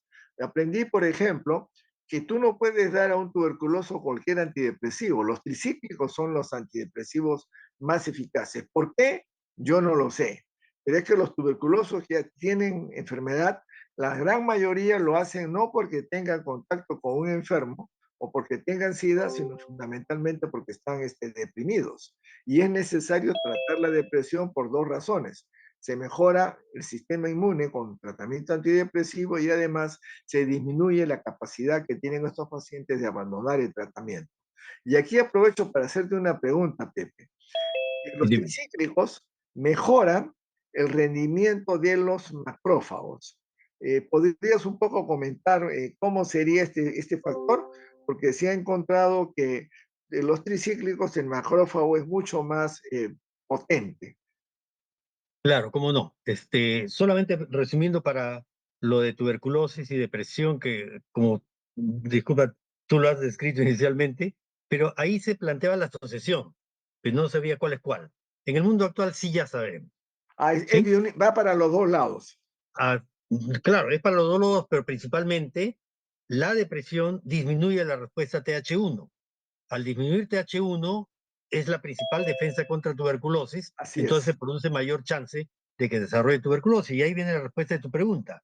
La respuesta TH1 produce interferón gamma y la principal función de interferón gamma es activar el macrófago y por lo tanto que el macrófago tenga mayor capacidad de búsqueda, mayor capacidad de detectar al patógeno, mayor capacidad para fagocitarlo y mayor capacidad para destruirlo en el intracelular, que el macrófago tiene deficiencia en destruir al micobacterio en el intracelular porque el micobacterio tiene más de 20 mecanismos de inhibir la muerte dentro del macrófago. Entonces, el hecho de que se diferencie TH1 adecuadamente hace que por lo menos no logre eliminar el micobacterio, pero mantiene al sujeto sano.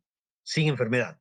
Y esto es tan válido que la depresión induce de falla en la dirección TH1, que actualmente en el programa, no sé, tú eres más experto en eso que yo, pero en el programa está el manejo de depresión, digamos, obligatorio, por el hecho, como has dicho, que mejora la respuesta del paciente, porque mejora la respuesta inmune por un lado, por otro lado, disminuye la tasa de abandonos del tratamiento, de tal manera que algo que es teórico se aplique en la vida real porque se conocen un poco más los mecanismos ahora.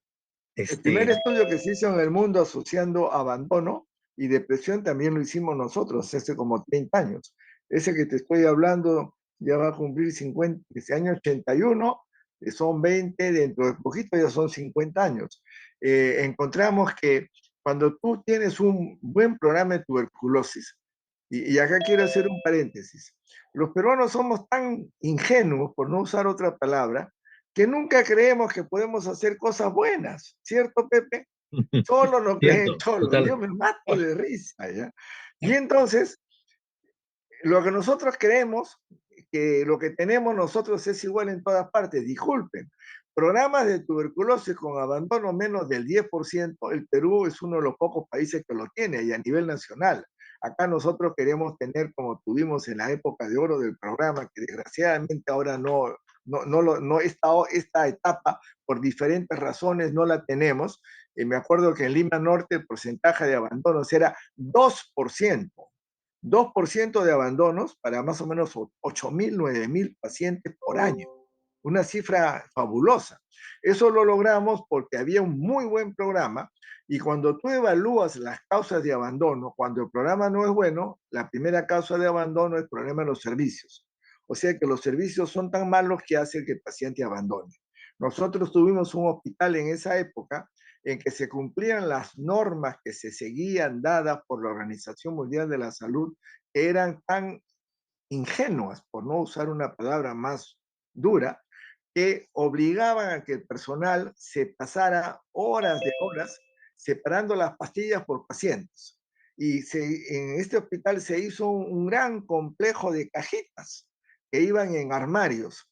Entonces, el personal primero tenía que poner las medicinas para cada paciente, porque ellos decían, si le falta a un paciente no se puede tomar del otro, lo cual es una locura. Y entonces, primero había que sacar las pastillitas y ponerlas en las cajitas. Y segundo, había que sacar la cajita para cada paciente. Imagínense la cantidad de horas que se gastaban. Y entonces, ese fue cuando yo hacía las visitas a los diferentes hospitales de Lima Norte, que eran 14 hospitales y 236 centros de salud. Fue el único sitio donde el porcentaje de abandonos era 20% y tenía más personal que cualquier establecimiento de salud del Lima Norte, incluyendo el Hospital Cayetano, donde el porcentaje de abandono serapio por un montón de años. No abandonaba a nadie. Y simplemente era 20. Pero eso era en un solo establecimiento. En el resto, el promedio, contando ese, era 2%. Lo que voy es que como esto no ocurre en otros países, ellos describen que la mayor causa del abandono es por problemas de los servicios, que en el Perú no ocurría. Entonces, cuando tú no tienes problemas de los servicios de tuberculosis, como ocurre en nuestro país, la principal causa de abandono es la depresión, no otra, sino la depresión. Y acá viene la pregunta.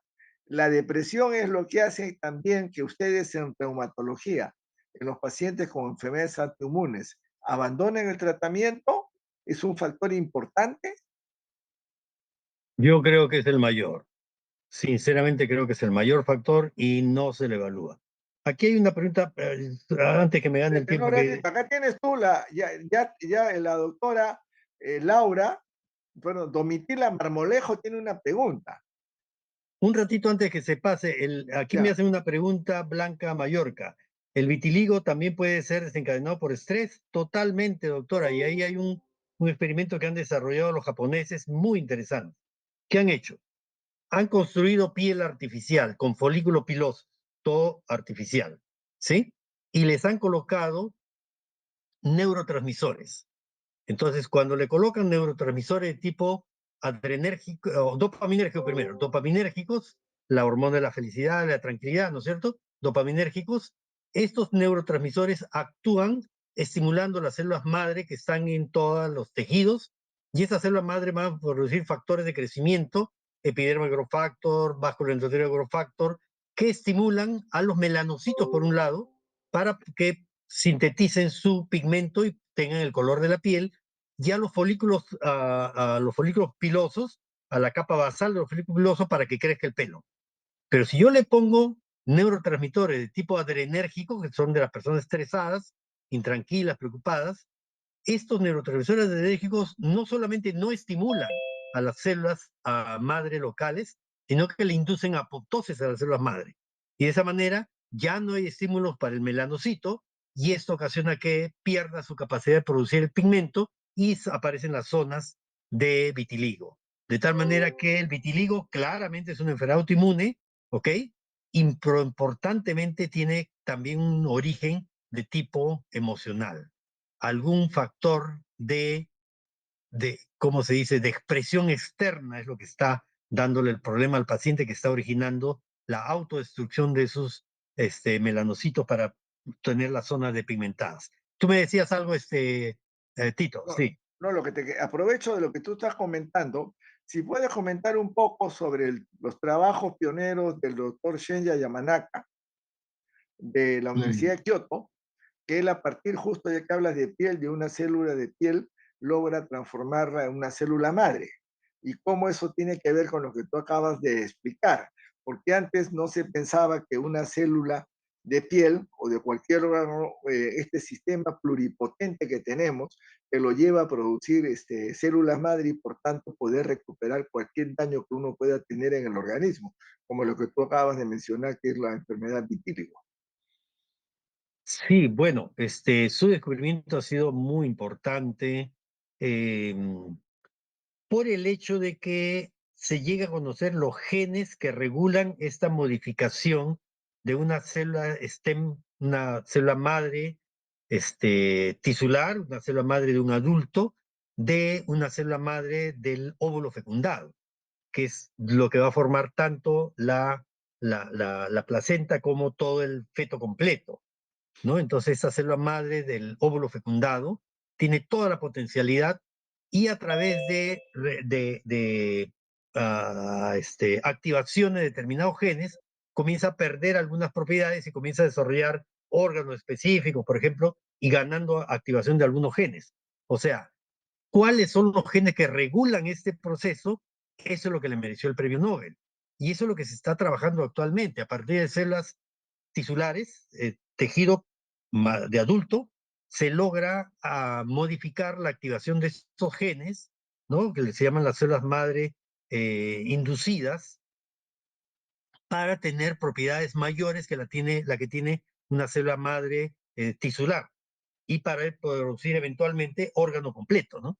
Eso se está trabajando y es la medicina del futuro. Perfecto. Ya no va a requerir trasplante de órganos, simplemente yo voy a generar, obtener una célula madre de un tejido adiposo, lo que más se obtiene, y modificándole los genes, que ya se está haciendo importantemente, generar órganos completos, ¿no?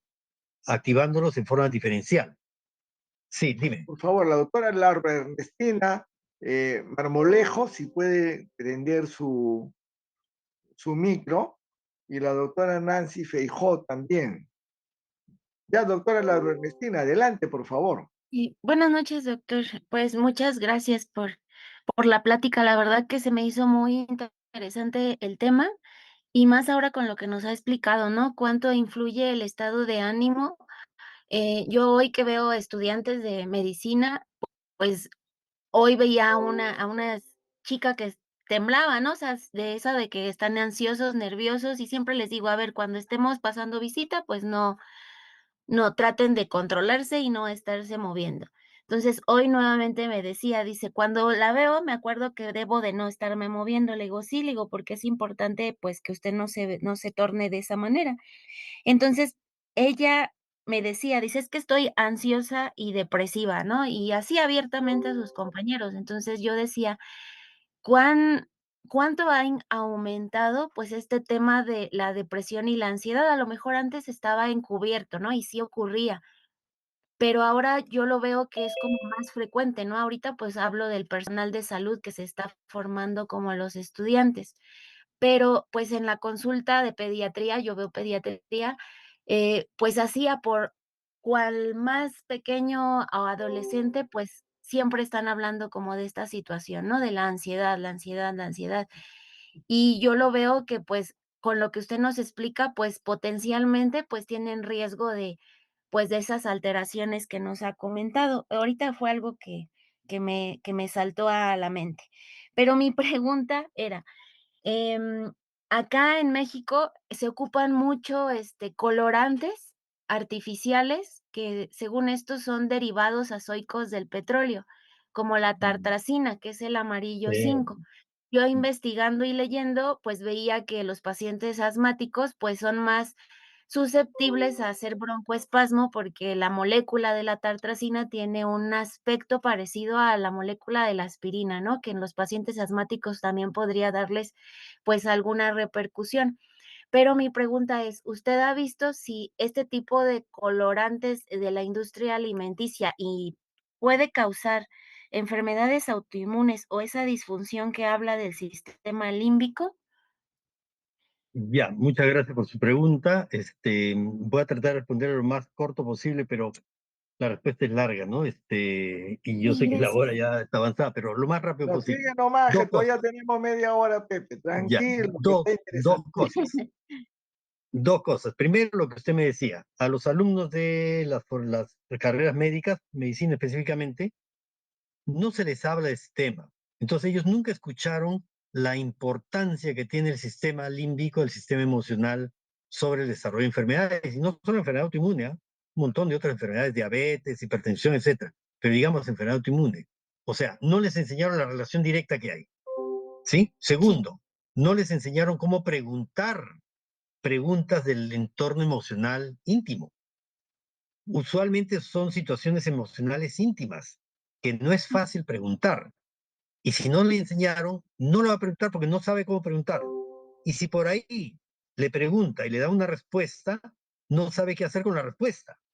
Y si al haber mencionado algo de una situación emocional interna muy íntima, la persona entra en descontrol, comienza a llorar, a gritar, ¿qué hace? Corre a buscar un diazepam. ¿Se dan cuenta? O sea, al médico no le enseñaron la íntima relación que hay con todos estos problemas, no le enseñaron cómo preguntar, no le enseñaron qué hacer con la respuesta que obtenga y no sabe qué hacer en una situación de descontrol. Entonces, ¿para qué va a preguntar? No le preguntan simplemente, pero a los residentes yo les enseño cada vez. Llegamos y me dicen, no, no hay ninguna relación. Le comienzo a preguntar y le saco un dato que usualmente hace llorar al paciente. Y ahí ven ustedes la fuerte componente que está teniendo esta parte emocional en la generación de la enfermedad. ¿Sí? Esa era la primera parte. Y la segunda me decía sobre, ¿qué era? tartrazina, colorante amarillo. Ah, uy, ahí estamos en un problema muy serio. Aquí tenemos un congresista, no congresista, pero fue congresista, ahora está postulando por un partido también para el Congreso, el doctor, ah, ¿cómo se llama el doctor? No me acuerdo su nombre ahorita, pero él ha hecho un estudio muy interesante sobre los contaminantes de los alimentos, ¿sí? Y ha Bustamante, encontrado, ¿cómo? Bustamante Jaime no. Delgado Delgado, ya me acordé, Ya. sí. Jaime Delgado Delgado. Él está postulando actualmente, por si acaso, con su voto ahí, él ha hecho un estudio hace varios años sobre la contaminación de alimentos y encontró gran proporción de contaminación con herbicidas, insecticidas y un montón de otros contaminantes, en los alimentos. Colorantes prohibidos se están usando y están en los alimentos. Quizá lo más representativo fue la cebollita china, que tenía 9000 veces más concentración de un contaminante que está prohibido ya, pero se usa.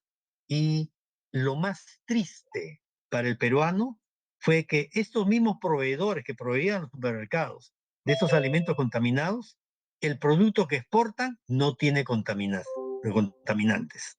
Eso sí era para llorar. O sea, al exterior mandan productos no contaminados, ¿sí? ¿Por qué? Sí. Porque ya le van a controlar y le van a devolver el contenedor. O ya lo van a destruir. Actualmente ya han tomado la opción de destrucción. En cambio aquí nadie les controla, por lo tanto, meten lo contaminado, ¿sí? Y esos contaminantes desencadenan enfermedades, por supuesto, enfermedades autoinmunes también. Específicamente sobre algunos colorantes de alimentos y algunos colorantes de paredes, de ropa, etcétera, hay la idea de que sí genera enfermedad autoinmune. No tenemos la prueba porque no se han hecho los estudios, pero nosotros vemos constantemente pacientes que vienen con dermatomiositis, que vienen con enfermedad mixta de tejido conectivo y que han trabajado en, por ejemplo, colocar estos insecticidas en las chacras, ¿no? O sea, estos aparatos que bombean y bota el insecticida, por supuesto le está contaminando por la vía aérea y por la piel también, y años después desarrolla enfermedades autoinmunes severas, ¿no? Entonces, pero, sin embargo, no podría decirles que este producto está asociado con tal enfermedad. No tengo esa información, no creo que haya la información, pero de que tenemos la sospecha que sí lo produce, yo creo que sí. ¿Sí? Sí, doctor. Sí, muchas gracias. Doctora, ya que usted está en México, yo le puedo decir que acá en nuestra universidad ya no estamos haciendo estudios, pero hubo un estudio, por lo menos hubo más de uno, en que se encontró que la depresión entre los estudiantes de medicina iba entre 40 y 60% durante el año, los años de la carrera, doctora. O Sí. sea que es un valor bien alto y los chicos sufren. Yo alguna vez he tenido que mandar al delegado de la promoción, que fue allá de inmediato al hospital que tenemos al lado del hospital universitario, que es un hospital psiquiátrico, el delegado Nouchi, a que buscara a uno de los profesores, porque resulta que el muchacho había tenido hasta ideación suicida, nunca intento, pero sí ideación. Y lo peor era que su padre era médico, su tía médico y su abuelo médico, alguno incluso autoridad de nuestra universidad. Pero nadie se había dado cuenta que el chico tenía depresión. Él se ha tratado y lo que le puedo decir es que cuando se encuentra conmigo, para el carro y se baja para darme un abrazo. También Mm, he tenido lo contrario. Este chico hasta ahora me abraza, gente que me ha denunciado por haberle dicho que estaba deprimido, porque la depresión se diagnostica mirando, doctor. Usted mire, tiene una cara terrible. Un chico que no sí. se bañaba y que resulta que tenía un cáncer que ya estaba aparentemente en control y lo veía tan desaliñado con una depresión terrible que le dije, mira, si tú no crees, yo me arrodillo acá delante de las enfermeras para que veas que vayas al psiquiatra.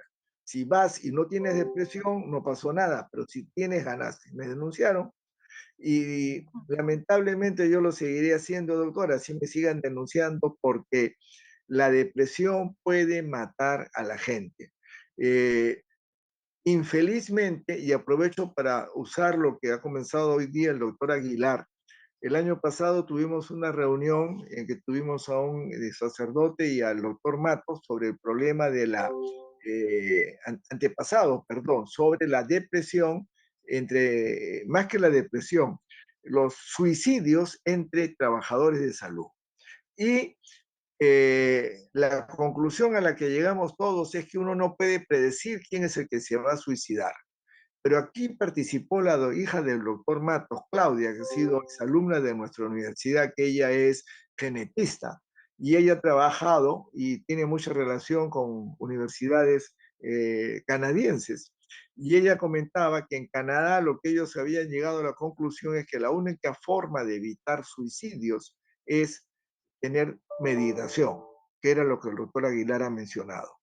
O sea, las personas que hacen meditación de cualquier tipo, budista, cristiana, maometana, lo que ustedes quieran, 10 a 15 minutos al día, se protegen de poderse suicidar. Y realmente que eso es otro de los problemas terribles que tenemos asociados con la depresión. Porque hay personas, yo he tenido una de mis alumnas que se tiró de un tercer piso y después la chica estaba en silla de ruedas. Cuando yo la he visto en el hospital, me acerqué a verla y la pobre tenía una cara de deprimida terrible en su silla de ruedas empujada por su íntima amiga. Y entonces le digo, tú estás deprimida. No, doctor, yo no estoy deprimida. La miro a su compañera y me dice, doctor, hace meses que lo estoy diciendo. Doctor, pero ya has comenzado a estudiar. Sí, doctor. Y no te ha visto el psiquiatra. Y en ese momento pasaba el doctor Ever Kruger, que es un gran psiquiatra, y le digo, Ever, un favor. Él llega y le dice, por ejemplo, que se llamara Juanita, qué gusto de verte. Supongo que esta chica ya estará en tratamiento. Menciono esto para que vean que la depresión, como muy bien ha mencionado el doctor Aguilar, y usted lo recalca, doctora, es un problema terrible y más entre los médicos y trabajadores de salud. Y lo peor, que los peores pacientes somos los médicos, porque yo no sé por qué. Si yo tengo depresión, tengo depresión. Si tengo diabetes, tengo diabetes. La depresión es una enfermedad como la diabetes. ¿Qué problema hay de tener una depresión? Pero acá mucha gente lo ve mal. Felizmente la mayoría de estudiantes y médicos lo ven bien, y a veces un pequeño empujoncito para que comiencen el tratamiento les puede arreglar la vida, como este señor que cuando me ve para el carro donde sea y se baja a darme un abrazo. Lo del abrazo es lo de menos. Lo para mí más interesante es que este hombre puede trabajar, es un extraordinario médico y podía en este momento él haberse suicidado, como ha ocurrido con otros estudiantes y otros colegas. Ese es un problema que tenemos los médicos y trabajadores de salud, en que por favor, así te denuncien, si a ti te parece ayudar al otro, a veces así pasa. Pero se lo quería mencionar. Y referente a depresión y infección tuberculosa, hicimos un trabajo con internos en que encontramos que los internos que tenían infección tuberculosa tenían más valores de escalas de depresión que los que no tenían infección tuberculosa, lo cual corrobora lo que decía el doctor Aguilar, que la tuberculosis viene cuando uno tiene la depresión. La depresión baja la inmunidad, por tanto te infectas más, hacia más tuberculosis. Tenía la pregunta de Nancy Feijó. Por favor, doctora Feijó, si puede usted prender su micro, ¿no, doctora? Acá encantados de que usted participe de México, un país hermano muy semejante al Perú. Nancy Feijó, doctora, por favor, puede prender su micro.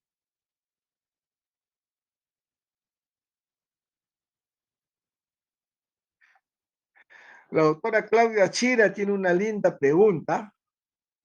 La doctora Chira, Claudia Chira, si puede, por favor, levantar la manito para que Ronald la pueda hallar. Ya, doctora Chira, ya está de coanfitriona. Prenda su micro y haga su pregunta, por favor, doctora Chira.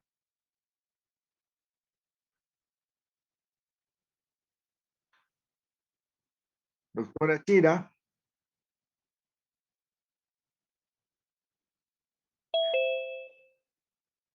Pero que la doctora Chira preguntaba, te lo voy a leer, dice: excelente lo explicado, doctora Aguilar.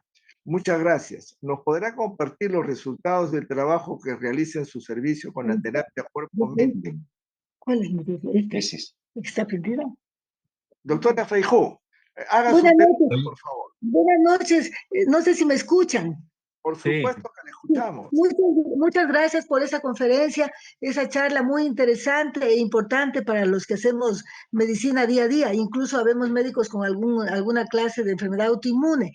Mi pregunta va dirigida a si los pacientes con PTI, con trombocitopenia autoinmune, tienen también relación con una disfunción del sistema límbico. Toda enfermedad autoinmune, doctora, tiene algún componente emocional importante. ¿Cuánto peso tiene eso dentro del desencadenamiento de la enfermedad? Eso es lo que varía. Hay personas que tienen una carga genética muy importante y ante un evento desencadenan una enfermedad autoinmune rápidamente, y otras tienen mayor resiliencia, a pesar de tener el mismo evento, no desencadenan la enfermedad autoinmune. Por lo tanto, es una correlación de varios componentes. Hay la parte genética, hay la parte emocional, hay la parte dietética. Respecto a la parte dietética, actualmente es muy importante. Yo tengo un alumno que estuvo en mi laboratorio varios años y luego consiguió un PhD en Estados Unidos, se quedó allá postdoc y actualmente ya tiene su laboratorio, el doctor Segarra, Daniel Segarra. Él está en Virginia del Norte, en Estados Unidos, tiene su laboratorio propio y se dedica a trabajar microbiota básicamente. Ha hecho un experimento muy interesante que ya le permitió tener su primera publicación en la revista Science, la ciencia, que es, ustedes saben que es la más importante del mundo en ciencia. ¿Qué ha hecho? Ha agarrado un grupo de ratones que tienen predisposición a hacer lupus, ¿sí? Ratones que hacen lupus espontáneamente, ¿sí? Y hay otro grupo de ratones que no hacen lupus espontáneamente. Ha agarrado la microbiota de los ratones que hacen lupus espontáneamente y se los ha dado, esos gérmenes se los ha dado a los ratones que no hacen lupus espontáneamente. Y estos ratones han hecho lupus con todo el cuadro clínico y laboratorial, y biopsia también. Y a estos ratones que hacen lupus inducidos por la microbiota de los ratones que espontáneamente hacen lupus, se les ha dado una alimentación en base a una fibra vegetal especial que propicia el crecimiento de una microbiota especial que han curado su lupus.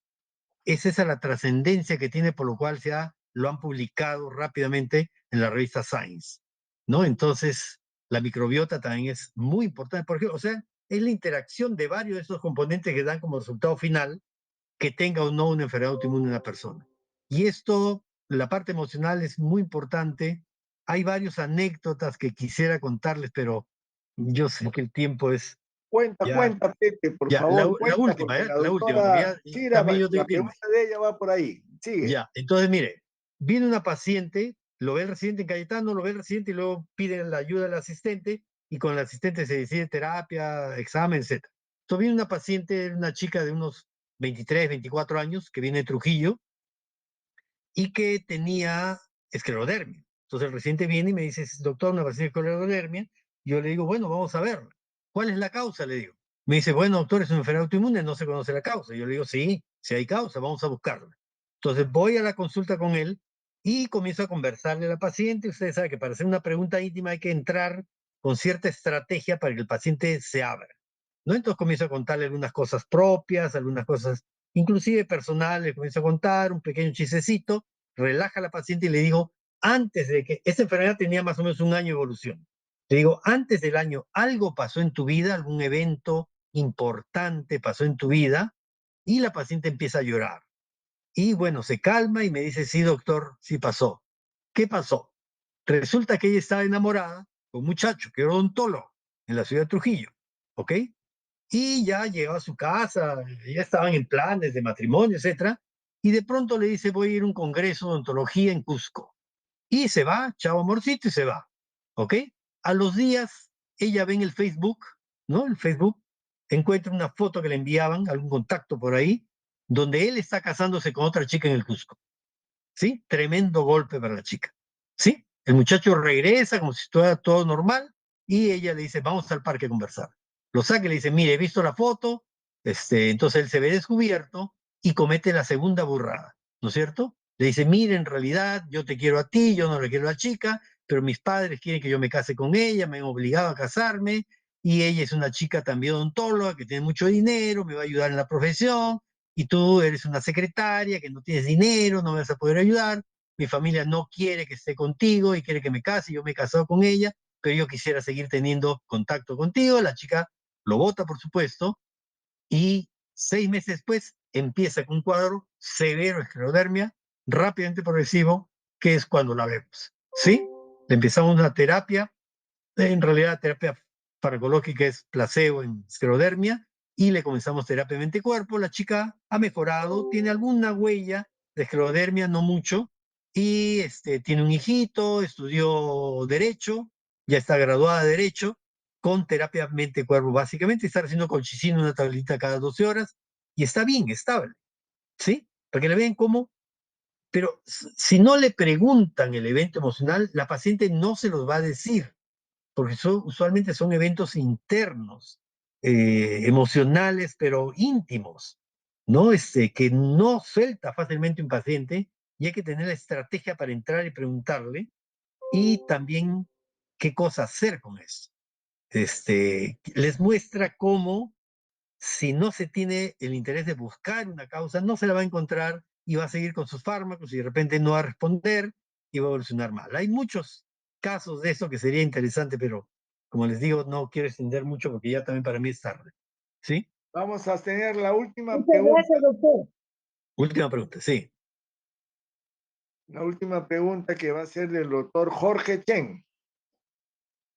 El doctor Chen es médico pediatra de la gloriosa Universidad Mayor de San Marcos, de la Facultad de Medicina, y es contemporáneo, un poco mayor que tú, es contemporáneo conmigo. Ah, muy Doctor bien. Chen, ya, prenda su micro, doctor Chen.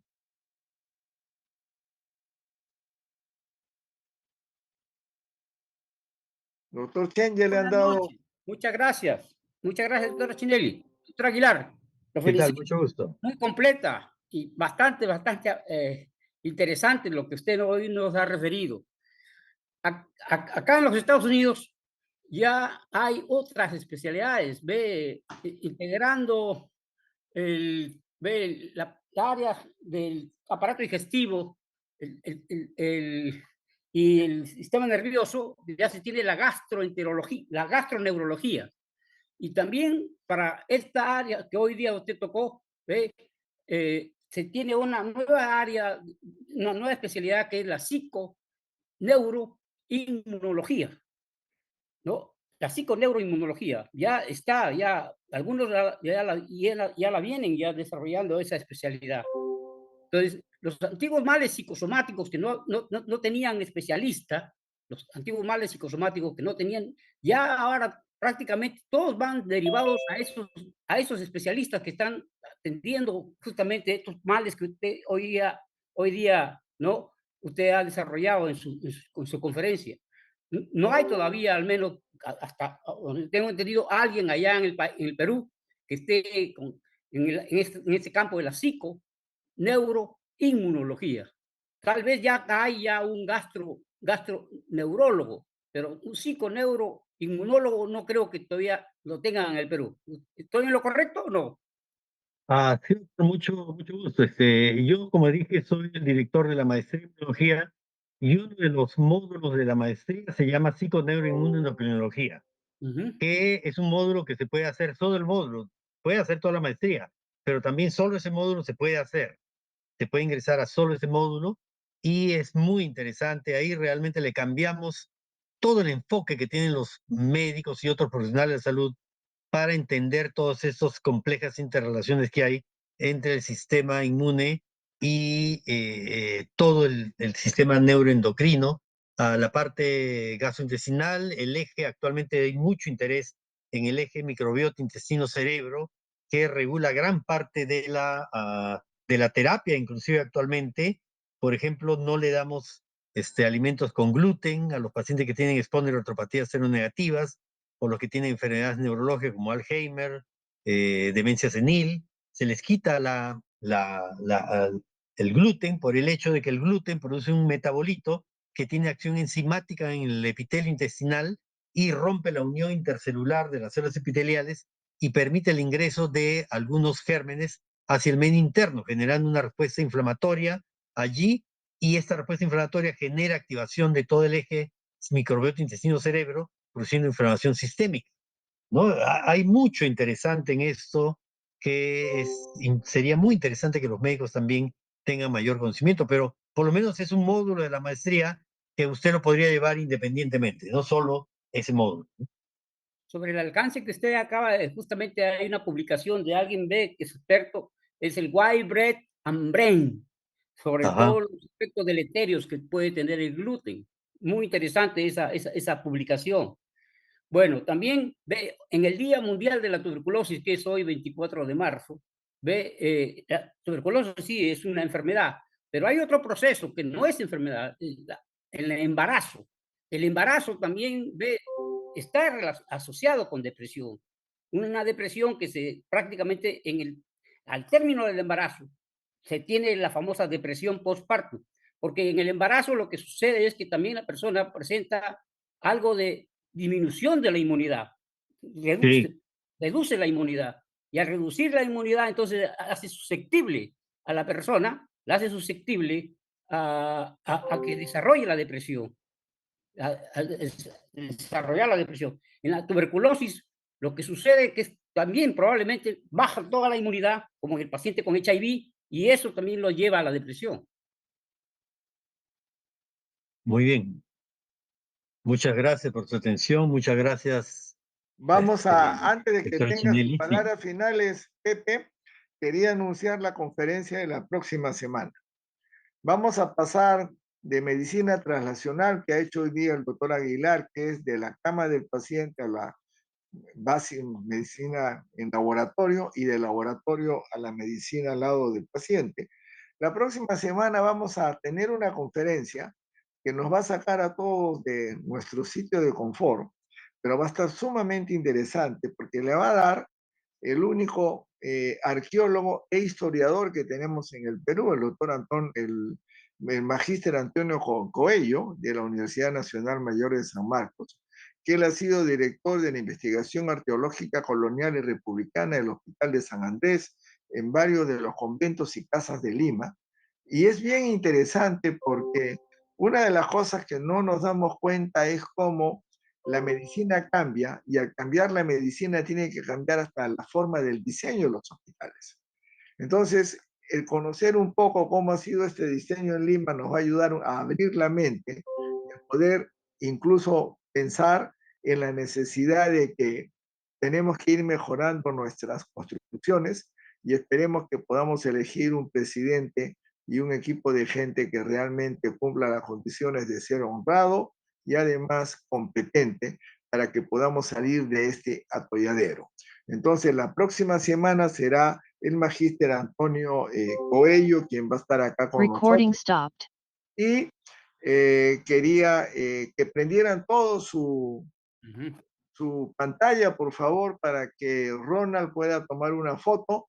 Recuerden que tenemos que seguir dando confianza, tenemos que seguir dando esperanza a nuestra población, y esperemos que esa esperanza se concrete en gente que nos ayude a poder hacer una real transformación de lo que está pasando hoy día en el Perú y que nos tiene a todos preocupados. Antes de terminar con las palabras finales del doctor José Aguilar, quería agradecerle a todos los que hoy día han participado, y como siempre, personas que están trabajando no en el Perú, sino en diferentes zonas de América, como el doctor Chen en Estados Unidos, la doctora Marmolejo desde México. Ha habido gente que ha entrado de Paraguay, de Ecuador y de varios de los países vecinos a escuchar esta linda conferencia de mi buen amigo, el doctor José Aguilar Olano. Tus palabras finales, con lo cual terminamos esta sesión, mi querido amigo José. Bueno, como palabras finales, muchas gracias por su atención, y recuerden solamente que a ustedes le han dado una parte de la formación médica, pero es nuestra obligación ver toda esa otra parte que no nos han enseñado. Y las terapias médicas son así, y fármacos es así un pedacito. Todo el resto es terapias no farmacológicas para todas las enfermedades, ¿eh? Y es importante que nosotros busquemos esa información sobre terapias no farmacológicas que son tan importantes. ¿Sí? Muchas gracias. Muchísimas gracias a ti, Pepe, por esta excelente conferencia, y nos vemos la próxima semana con la conferencia sobre los hospitales de Lima. Un gran abrazo.